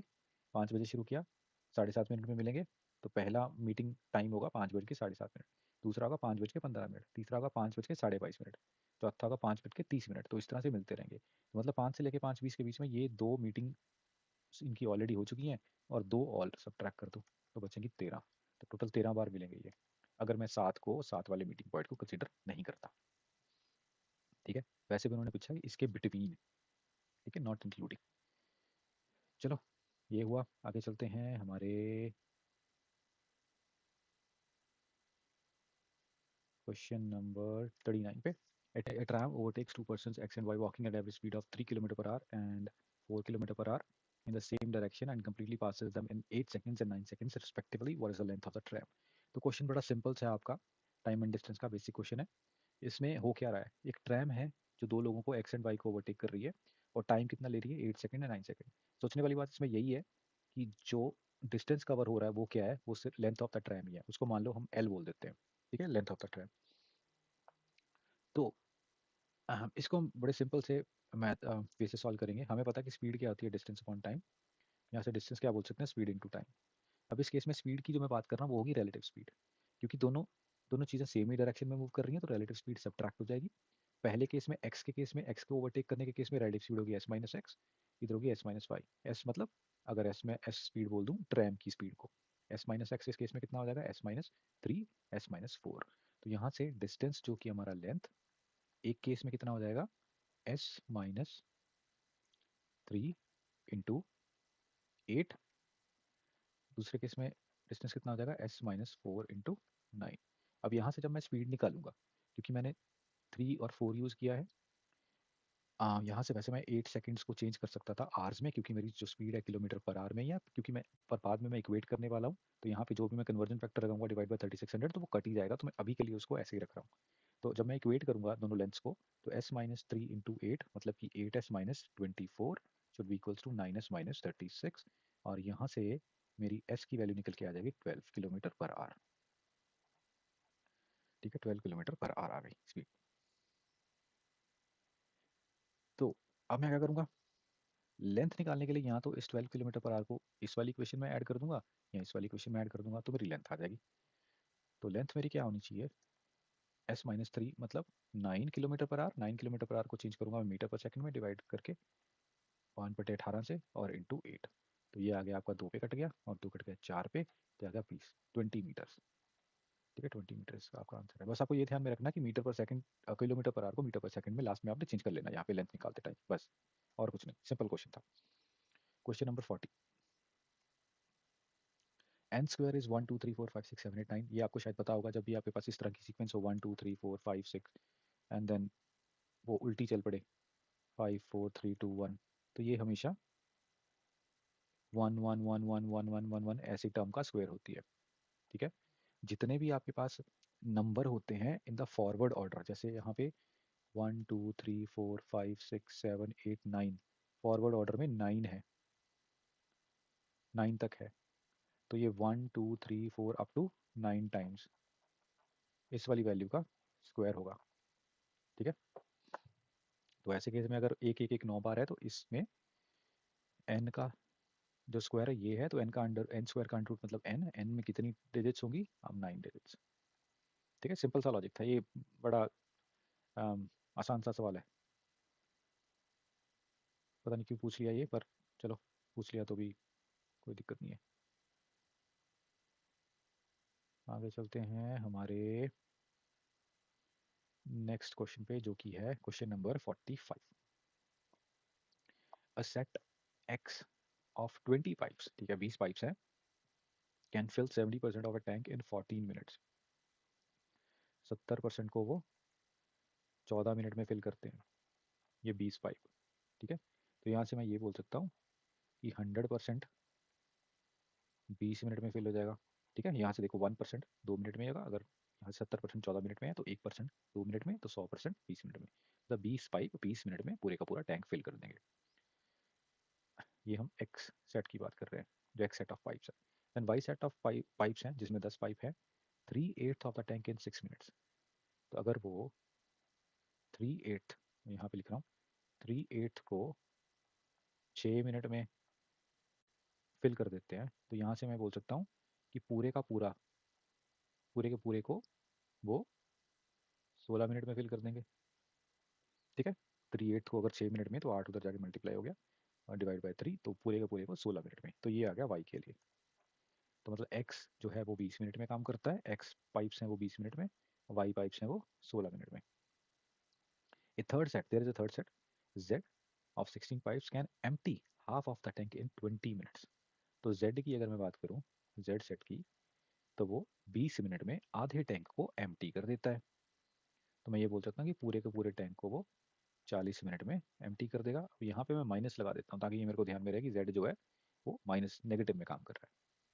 अब वो ये बोल रहे हैं कि भाई if half of the pipes of x are closed and only half of the pipes of y are open. Okay,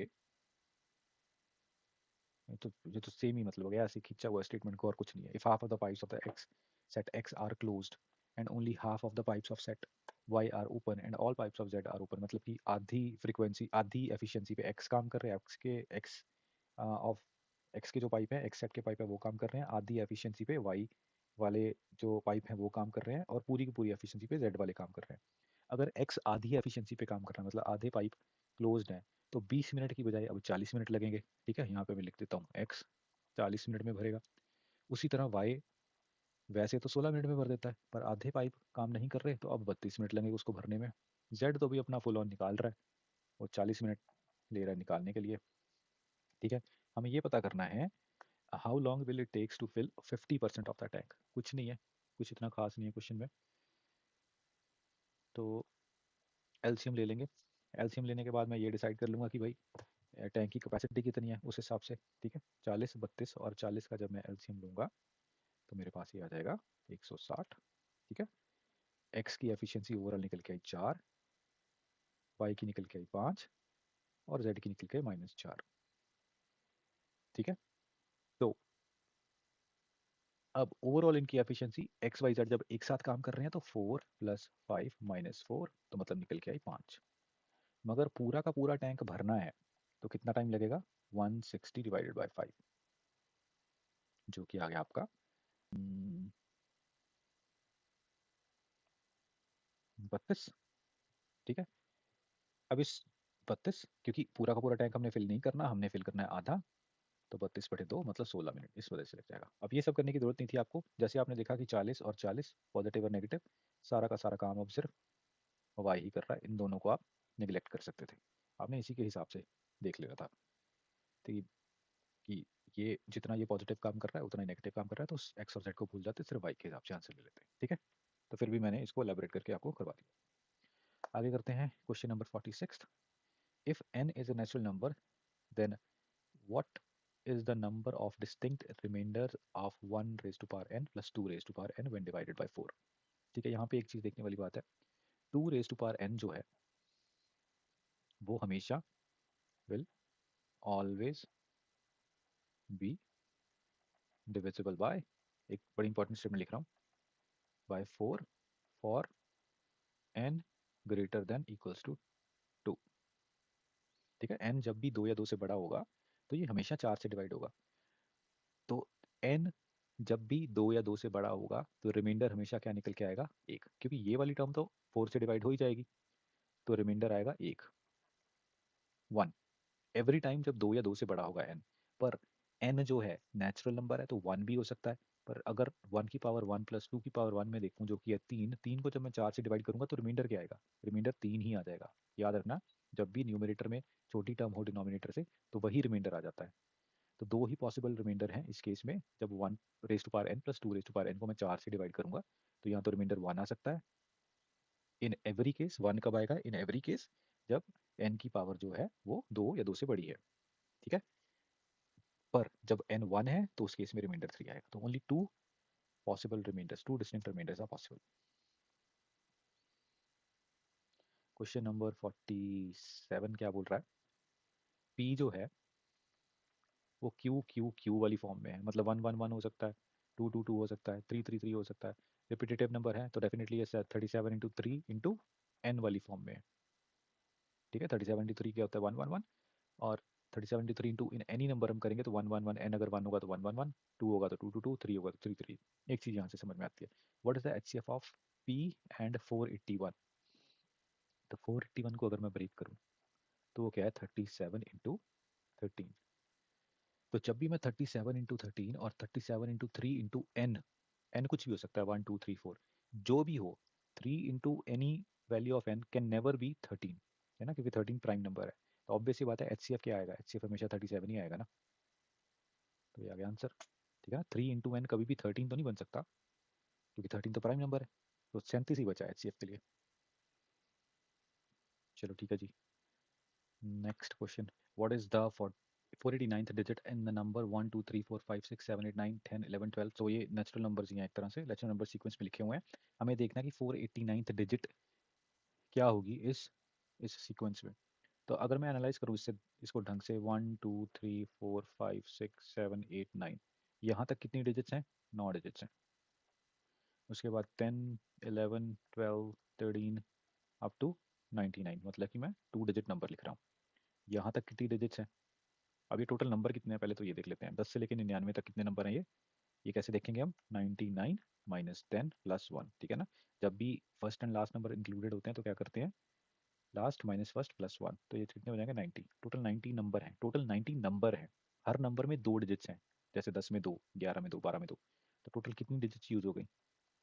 180। तो यहाँ तक टोटल 9 और 100, 189 डिजिट्स ऑलरेडी हम यूज़ कर चुके हैं। हमें देखना है कि 489th डिजिट कौन सी है, जिसमें से 189 तक हम ऑलरेडी पहुंच चुके हैं। बची कितनी? 300। अब 99 के बाद देखो क्या हाल होने वाला है। 100, 101, 102। अब यहाँ पे जितने भी नंबर हैं इनमें 3 डिजिट्स हैं, ठीक है, इनमें 3 डिजिट्स हैं। और हमें पता करने हैं टोटल 300 डिजिट्स। 300 डिजिट पता करने हैं, एवरी नंबर 3 डिजिट है, तो कितने नंबर आएंगे? 100 नंबर,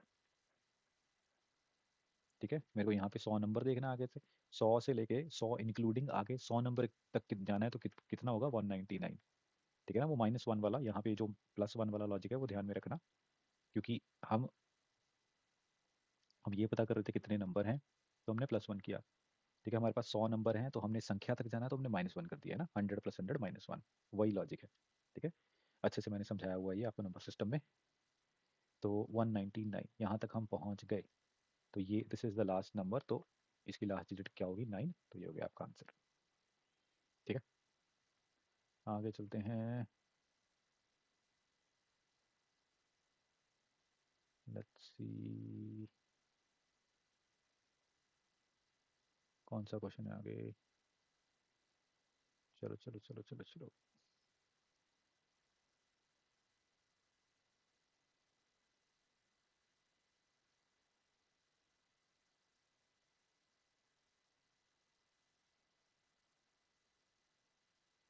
क्वेश्चन नंबर 58 है, the 5 digit number PQRST is such that P is not equal to 0, ठीक है जी। P is thrice SD। चलो लिखते हैं क्या दे रखा हमें। P जो है 3 टाइम्स ऑफ T है। S is greater than Q by 4। S जो है Q प्लस 4 है। While Q is greater than R by 3। जो Q है वो R प्लस 3 है, मान लिया जी। How many such digit numbers are possible. तो इन दोनों को अगर मैं कंबाइन कर दूं तो S is equals to R plus 7 हो जाएगा। तो यहाँ से ये तो पता चला मेरे को कि R जो है इधर 1 होगा और 2 होगा, ठीक है ना। 1 या 2 होगा, इससे ज़्यादा नहीं हो सकता ना। R 1 या 2 से ज़्यादा नहीं हो सकता, क्यों? क्योंकि जैसे ही मैं R को 2 से ज़्यादा पुट करूँगा, 3 पुट कर दूंगा, तो S 10 बन जाएगा। S अगर 10 बन गया तो यहाँ पे ये कंडीशन सेटिस्फाई नहीं होगी, 5 डिजिट नंबर नहीं 6 डिजिट बन जाएगा, ठीक है। S 10 नहीं हो सकता, 1 to 9 के बीच बीच में ही होगा, या 0 भी हो सकता है, बस T 0 नहीं है, हमें यही पता चला है। या R 0 भी हो सकता है, हाँ जी। चलो एक ये भी चीज़ पता चली, R 0 भी हो सकता है। शुरू करते हैं, R को 0 से शुरू करते हैं पहले। R को जैसे ही मैं 0 पुट कर दूंगा, यहाँ पे मैं टेबल बना लेता हूँ। R को जैसे ही मैंने 0 पुट किया तो S मेरा हो जाएगा 7, Q मेरा हो जाएगा 3। Q 3 हुआ तो, हाँ जी, Q हो जाएगा 3। तो मैं यहाँ पे लिखता हूँ P और T बचे, तो P और T बचे। T भी है जो 3 तो नहीं हो सकता यहाँ पे, क्योंकि 3 वैल्यू आ गई। T की वैल्यू भी जो है ध्यान से देखो, T 4 से ज़्यादा नहीं हो सकता। T को भी क्या होना पड़ेगा? 1 2 या 3 ही होना पड़ेगा, ठीक है। T को भी 1 2 या 3 ही होना पड़ेगा। Q के पास ऑलरेडी 3 वैल्यू है, तो मैं T को अगर 2 पुट करता हूँ तो P मेरा आ जाएगा 6, ठीक है जी।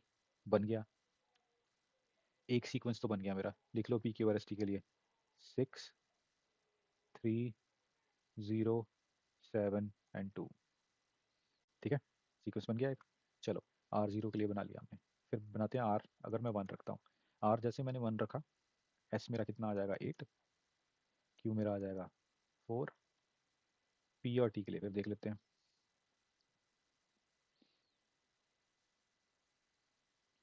पी और टी के लिए फिर देख लेते हैं क्या होगा।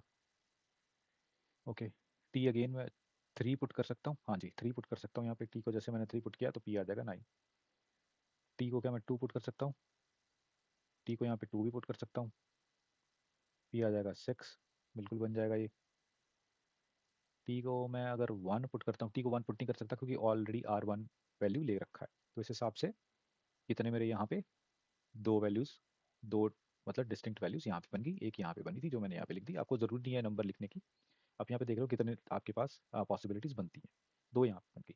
तो आर को अगर मैं रखता हूँ 2, आर को रखा मैंने 2, एस आ जाएगा आपका 9। ठीक है, एस जैसे ही 9 आ गया आपको क्यू भी पता चल जाएगा। क्यू आ जाएगा आपका 5। पी और टी का बचा। टी को मैं 3 नहीं रख सकता, क्यों? क्योंकि एस ऑलरेडी 9 वैल्यू ले रखा है। इसको मैं 2 नहीं पुट कर सकता। टी को मैं 2 नहीं पुट कर सकता क्योंकि आर के पास ऑलरेडी 2 है। टी को अगर मैं 1 पुट करता हूँ तो मेरा पी आ जाएगा 3। हाँ जी, एक सीक्वेंस मेरा ये बन गया। तो 2, 3 और एक सीक्वेंस मेरा ये बन गया। तो 4 पॉसिबल वैल्यूज हैं हमारे पास जो P q R S T के लिए इन कंडीशन को सेटिस्फाई करते हुए बन सकती हैं। ठीक है, तो सीक्वेंस लिखना है तो आपने लिख लेना, पर एग्जाम में अपनी संतुष्टि के लिए अभी लिख लेना, पर एग्जाम में ऐसा मत करना। जैसे ही आपको पता चला कि एक सीक्वेंस इससे बना, एक सीक्वेंस देखिए, एक सीक्वेंस ये बन गया और दूसरा मैंने 6 और 2 के साथ बना लिया, ऐसे मैंने 2 बना लिया, तीसरा इससे बन गया। तो इस तरह से आपने केसेस बना लेने हैं। जरूरी नहीं है कि आपको सारा का सारा जो P q R S T इसको नंबर को लिखना ही है, डिस्टिंक्ट डिजिट्स को। ठीक है, तो नेक्स्ट क्वेश्चन करते हैं, question number 59। x can complete x can complete 1/3 of a certain work in 6 days. तो मतलब x जो है वो 6 इंटू 3 18 डेज में काम करता है। ठीक है, y can complete 1/3 of work in same work in 8 days, मतलब 24 दिन में काम करता है। z उसी काम के 3/4 को 12 दिन में करता है। 3/4 को 12 दिन में करता है तो मतलब 16 दिन में काम करता है। तो टोटल अमाउंट ऑफ वर्क निकालने के लिए एलसीएम ले लेंगे। 18, 24, 16 का एलसीएम आएगा 144। 638344, हाँ 144। एफिशिएंसी देख लेते हैं, इसकी आएगी 9, इसकी 6 एंड इसकी 8। अब क्वेश्चन के हिसाब से all of them work together for n days तक तीनों ने साथ में काम किया, फिर एक्स एंड जेड ने क्विट कर दिया, फिर वाई ने अकेले ने alone finishes the remaining work in 8/2/3 days. तो कुछ इस तरह से काम हुआ। एक्स वाई जेड ने एक साथ काम शुरू किया। मान लीजिए यहाँ तक एंड डेज थे। एंड डेज के बाद सिर्फ वाई बचा, एक्स जेड ने क्विट कर दिया, और फिर 8/2/3 डेज तक सिर्फ वाई ने काम किया। अब इन 8/2/3 डेज में कितनी यूनिट्स बनाई होंगी वाई ने? वाई की एफिशिएंसी है 6 यूनिट्स पर डे। तो 8/2/3 डेज मतलब 26/3 days at the efficiency of 6 units per day into 2। तो मतलब इन 8/2/3 डेज में 52 यूनिट्स ऑफ वर्क हो गया। टोटल वर्क है 144। तो बाकी बचा हुआ काम इन इस टाइम फ्रेम में हुआ होगा जो कि है 92। अब 92 यूनिट्स बनाई एक्स वाई जेड ने, कितने टाइम में बनाई वो कैसे पता चलेगा? इस 92 को हम डिवाइड कर देंगे इनकी एफिशिएंसी के साथ। टोटल काम किया 92 at the efficiency of 8 + 6 + 9 which is 23। तो ये कट गया 4 पे। तो मतलब ये जो एंड डेज हैं वो कितने होंगे? 4 डेज। ये रही आपकी ऑप्शन बी। ठीक है, आगे चलते हैं और क्वेश्चंस देखते हैं।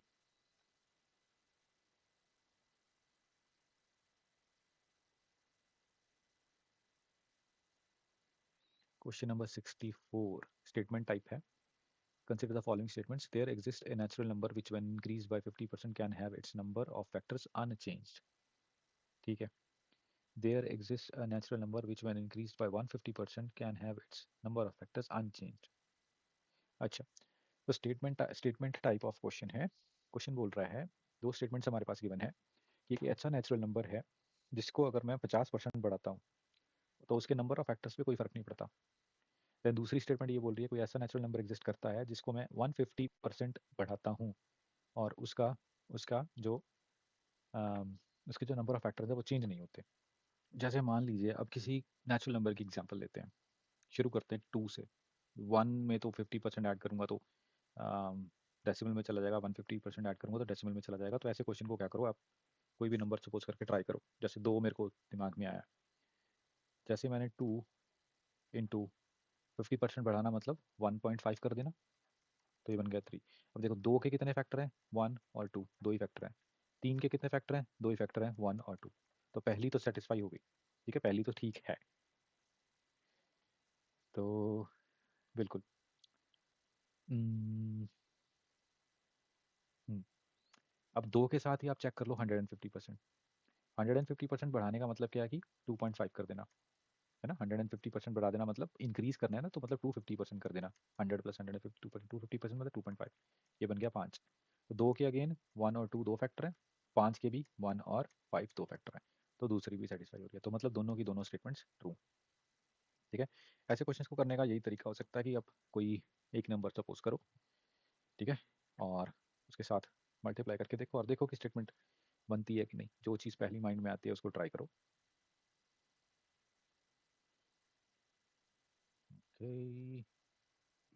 Question number 67, what is the remainder when 9 cube 9 की पावर 4 plus 9 की पावर 5 plus 9 की पावर 6 plus up to 9 की पावर 100 is divided by 6। तो एक चीज़ ध्यान में रखना, आप 9 की पावर n डिवाइडेड बाई 6 जब भी करोगे तो रिमाइंडर क्या आएगा, आप चेक करो।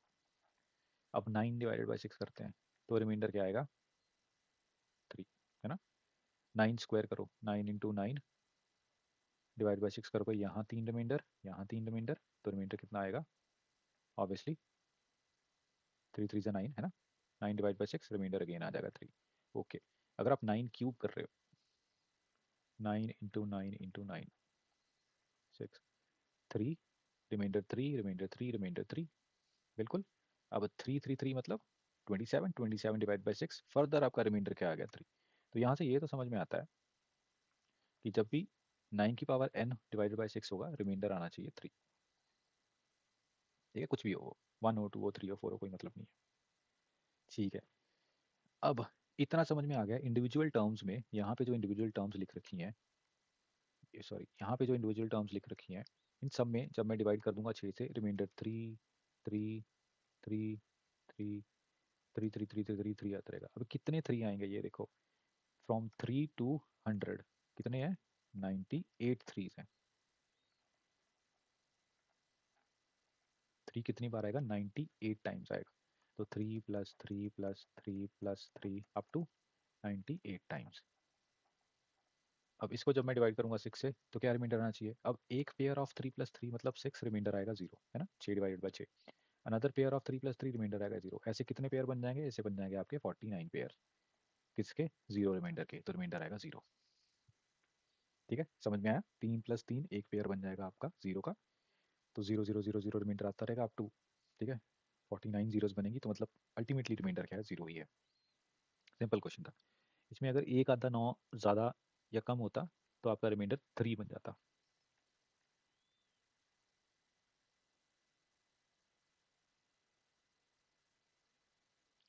आगे चलते हैं, कुछ देखते हैं अलग और कोई क्वेश्चन।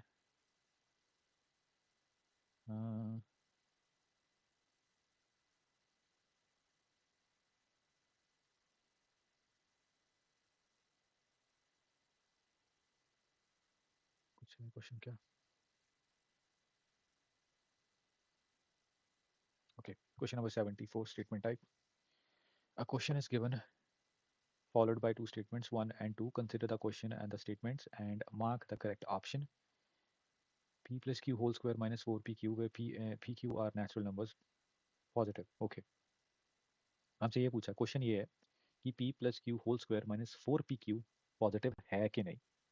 ठीक है, क्वेश्चन ये है कि ये पॉजिटिव है या क्या पॉजिटिव है। तो स्टेटमेंट से हमें क्या पता लगना चाहिए, मतलब कि अब इन क्वेश्चंस का मतलब क्या है, क्वेश्चन दे रखा है, हमें ये पता करना है कि इन दोनों में से जो स्टेटमेंट है कौन सफिशिएंट है इसको आंसर करने के लिए। तो p plus q whole square minus 4pq, ठीक है। अब आप क्या करो, इसको इसको ओपन कर लो। p plus q whole square क्या होता है, p square plus Q square plus 2pq, ठीक है, minus 4pq as it is. ये बन जाएगा P square plus Q square minus 2pq, A square plus P square minus 2ab क्या हो जाएगा, p minus Q whole square.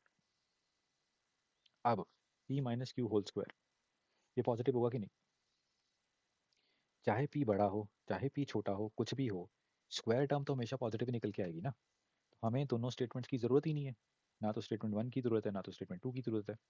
तो question can be answered without using any statement. The question can be answered even without using any of the statements. बात खत्म, whole square बन गया ना ये, p minus Q whole square बन गया। Whole square बन गया तो हमेशा पॉजिटिव रहेगा। ठीक है, तो इस तरह से क्वेश्चन सॉल्व करने हैं, आपको देखना है कि कौन सी स्टेटमेंट से आंसर हम दे पाएंगे। In a T20 cricket match, three players X and Y score 37 runs. The ratio of the number of the runs scored by X to the number of runs scored by Y is equal to the ratio of the number runs scored by Y to the number of runs scored by Z। ठीक है, question ये बोल रहा है किसी T20 match में तीन player हैं X, Y एंड Z। उन्होंने 37 रन बनाए टोटल। अब X टू Y की रेशियो जो है वो बराबर है Y टू Z के। बिल्कुल ठीक है, मान लेते हैं।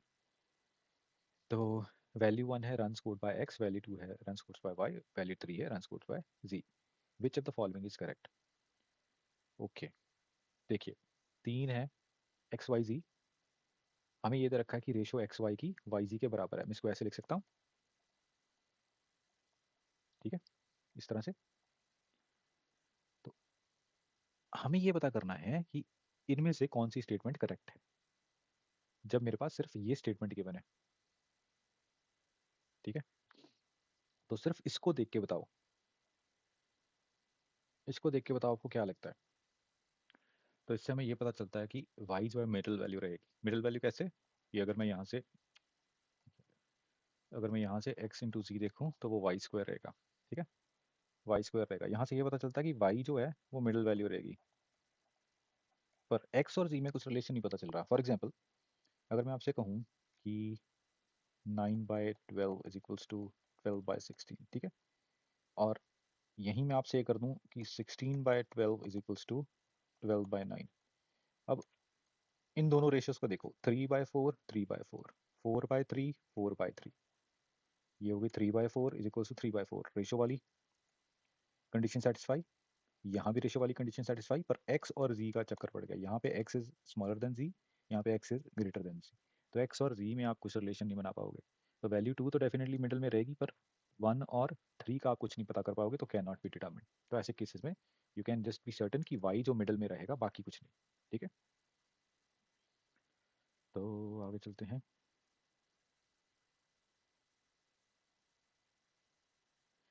ठीक है जी, late p plus q is equals to 10, where p q are integers। Value 1 maximum value of p into q जब p और q are positive integers, minimum value of p into q when.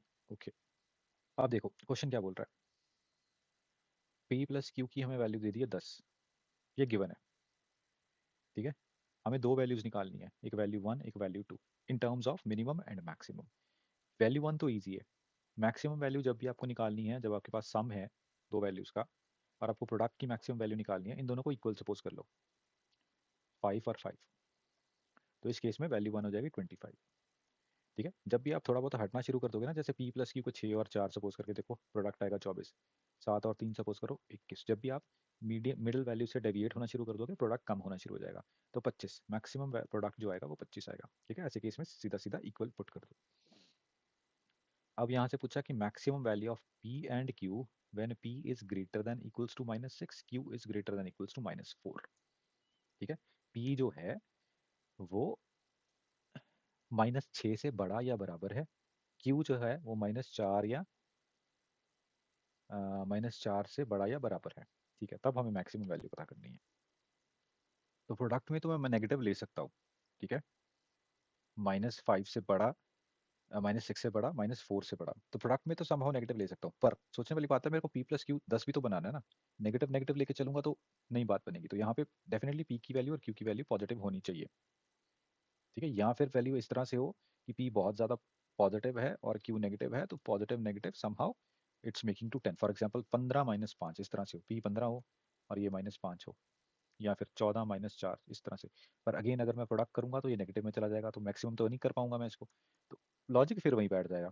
p जो है greater than equals to -5 -6 है, तो मैं 5 suppose कर लूंगा, definitely 5 is greater than equals to 5। वहीं q को भी मैं फिर 5 सपोज कर लूंगा, 5 जो है वो ग्रेटर देन है, sorry not equal to, greater than है 5 से, तो वो फिर 25 बन जाएगा maximum value p into q की। तो value 1 should be equals to value 2।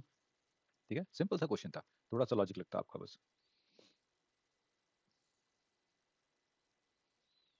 Question है कंसिडर सेट ऑफ 11 नंबर्स। ठीक है, और वैल्यू क्या बन रही है? Minimum value of the average of the numbers of the set when they are consecutive integers greater than equals to -5।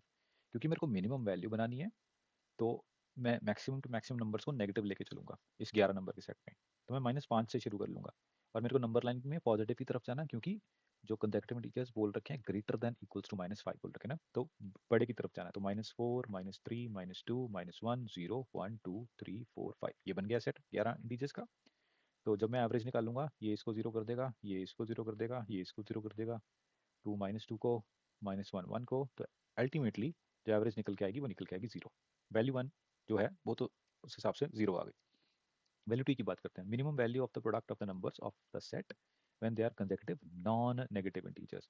Non negative integers क्या होते हैं? 0, 1, 2, 3 अप टू 11। जब इनका प्रोडक्ट करूंगा, 0 को किसी से भी मल्टीप्लाई करूंगा तो 0, 1 इक्वल्स टू 2। ठीक है, सिंपल। दोनों दोनों वैल्यू 0 आ गई। आगे चलते हैं। The average of three numbers p, q, and r is k. P is as much more than the average as q is less than the average. What is the value of r? तो p, q, r तीन number हैं। p, q, r उनकी average है k। ठीक है। p is as much more than the average as q is less than the average। मतलब p के sorry p बड़ा है, तो p को मैं रखता हूँ आगे। ऐसे बनाते हैं सीक्वेंस। कहने का मतलब ये है कि अगर एवरेज k है, ठीक है, p जितना बड़ा है k से, q उतना ही छोटा है k से। ठीक है। तो हमें पता करना कि r की वैल्यू क्या है। देखो, p, q और r की एवरेज है k। तीनों की एवरेज है k। p, q और r की एवरेज है k। अब हाइपोथेटिकली मान लो कि this is 4, this is 5, this is 3, ऐसा कुछ है।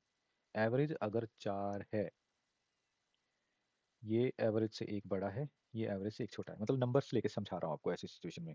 ठीक है। तो p plus q plus r बटे 3 should be equals to k। p यहाँ पे मैंने 5 से चेंज कर दिया, q मैंने यहाँ पे 3 से चेंज कर दिया, plus r should be equals to k जो है वो 4 है, तो 12। तो r कितना आ गया आपका? 4, 12 माइनस 8, 4 आ गया। तो नंबर से मैंने आपको समझा दिया, पर ऐसे केस में आपको ध्यान रखना है, जब दो नंबर्स एवरेज से सेम डिस्टेंस पे लाई करते हैं आगे और पीछे, मतलब एक नंबर बिल्कुल आगे लाई करता है उतना ही एक नंबर पीछे लाई करता है, तो ये जो मिडिल टर्म है जो कि हमारी एवरेज होगी वो तीसरे नंबर के बराबर ही होगी।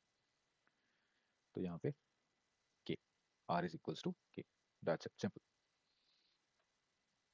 Late x be a real number between 0 and 1। ठीक है, 0 और 1 के बीच में है। Which of the following statements is are correct? 0 से लेके 1 के बीच में जैसे हाफ हो गया, 1/3 हो गया, ऐसी वैल्यूज। ठीक है। अब ऐसी वैल्यूज का जब भी मैं एक्सपोनेंट लूंगा, मतलब स्क्वायर या क्यूब या की पावर 4 करूंगा, तो वो बढ़ने की बजाय कम हो जाते हैं। ठीक है, बढ़ने की बजाय कम हो जाते हैं, ये आपने ध्यान में रखना है। जैसे कि 2 का स्क्वायर करूंगा तो 4 हो जाएगा, पर 1/2 का स्क्वायर करूंगा तो 1/4 हो जाएगा। 2 का क्यूब करूंगा तो 8 हो जाएगा, पर 1/2 का क्यूब करूंगा तो 1/8 हो जाएगा। अब 2 का स्क्वायर और 2 का क्यूब को जब आप कंपेयर करोगे तो ऑब्वियसली आप बोल दोगे 2 का क्यूब बड़ा है। पर जब आप 1/2 का स्क्वायर और 1/2 का 2 के क्यूब को कंपेयर करोगे तो आपको समझ में आएगा कि 1/2 का स्क्वायर बड़ा है, मतलब कि एक्सपोनेंट अगर बढ़ेगा ऐसी टर्म्स में, डिनोमिनेटर वाली टर्म्स में, 0 और 1 के बीच में जो टर्म्स हैं, जितना एक्सपोनेंट बढ़ेगा उतनी वैल्यू कम होती रहेगी। ठीक है, तो ये तो सही है, एक्स स्क्वायर जो है वो ही हमारा बड़ा है एक्स क्यूब से। ठीक है। अब बात आती है अंडर रूट की। अब मेरे को आप ये बात बताओ, 1/2 बड़ा है या 1/√2 बड़ा है? सोचने वाली बात है। अंडर रूट 2 छोटा है ना। Under root 2 is smaller than 2। तो डिनोमिनेटर में जब छोटी वैल्यू आएगी तो वैल्यू ओवरऑल बढ़ जाएगी। मतलब कि अगर आपसे पूछूं 1/2 और 1/3 में से कौन सी वैल्यू बड़ी है, डिनोमिनेटर में जब छोटी वैल्यू रहेगी तब वैल्यू जो है बड़ी रहेगी, दिस इज बिगर। तो जब भी मैं अंडर रूट की बात करूंगा, जब भी मैंने अंडर रूट ले लिया, तो वैल्यू छोटी होने की बजाय बढ़ जाएगी। समझ में आए? जैसे एक्सपोनेंट बढ़ा तो वैल्यू कम हो गई, एक्सपोनेंट कम हो गया तो वैल्यू बढ़ गई। यहाँ पे एक्सपोनेंट 1 है, यहाँ पे एक्सपोनेंट 1/2 है, तो ये गलत है। ठीक है, तो सिर्फ 1 ही करेक्ट है। Next question, the difference between any two natural numbers is 10। What can be said about the natural numbers which are divisible by 5 and lie between these two numbers? Okay, question ये बोल रहा है कि इन्हीं दो natural numbers के बीच में डिफरेंस जो है 10 है, let's say a and b, ठीक है. What can be said about the natural numbers which are divisible by 5 and lie between these two numbers? अब इन दो नंबर्स के बीच के जो नंबर हैं, मतलब ये कुछ भी हो सकते हैं, जैसे 20 और 10. हाइपोथेटिकली मैं बोल दूं, जैसे 20 और 10, मैंने बोल दिया कि 20 और 10, 30 और 20, 40 और 30, कुछ ऐसे ही रहेंगे. 35, 25, 33, 23, कुछ भी हो सकता है, कोई भी दो नंबर हो सकते हैं वो. What can be said about natural numbers which are divisible by 5 and lie between these two numbers? इन दोनों के बीच के वो वाले नंबर जो 5 से डिवाइड होते हैं और इन दोनों के बीच में लाई करते हैं. जैसे 20 और 10 के बीच में जैसे 15 ही एक ऐसा नंबर है जो 5 से डिवाइड होता है, ठीक है. यहाँ पे जैसे 25 है, यहाँ पे जैसे 35 है, यहाँ पे जैसे 20 है, पर जैसे 33 और 23, इनके बीच में देख लो, एक तो आ गया 30, है ना, एक आ गया 25, यहाँ पे दो नंबर आ गए. अब देखते हैं क्वेश्चन क्या बोला. There is only one such number ना, अभी देखा हमने दो है. There are only two such numbers ना, अभी देखा. There can be more than one such number, या definitely there can be more than one such number. जैसे 33 और 23 की एग्जांपल अभी हमने देख ली, ठीक है. टू नेचुरल नंबर्स हैं, ये थोड़ी बोला कि 5 के डिविजिबल, 5 के मल्टीपल होना चाहिए, किसी चीज़ के मल्टीपल होना चाहिए. 33 और 23 के बीच में हमने देख लिया, 30 और 25 दो नंबर आ गए बीच में, तो definitely there can be more than one such number. तो ठीक है, मेरे ख्याल से ये लास्ट. तो ये था solution for the mathematics portion. तो यूपीएससी नेविगेटर ने एक क्रैश कोर्स भी लॉन्च किया है to sail you through your CSAT journey. The team is very efficient. I myself have like more than 5 years of experience in teaching quantitative aptitude for different domains. मैंने रक्षा मंत्रालय के साथ खुद भी काम किया है. अभी मैं नॉट, तो आप पूरे कॉन्फिडेंस के साथ इस क्रैश कोर्स को परचेज कर सकते हैं एंड विल मेक श्योर कि आप सी सैट डेफिनेटली क्रैक करें. Thank you for watching this video. मिलते हैं नेक्स्ट वीडियो.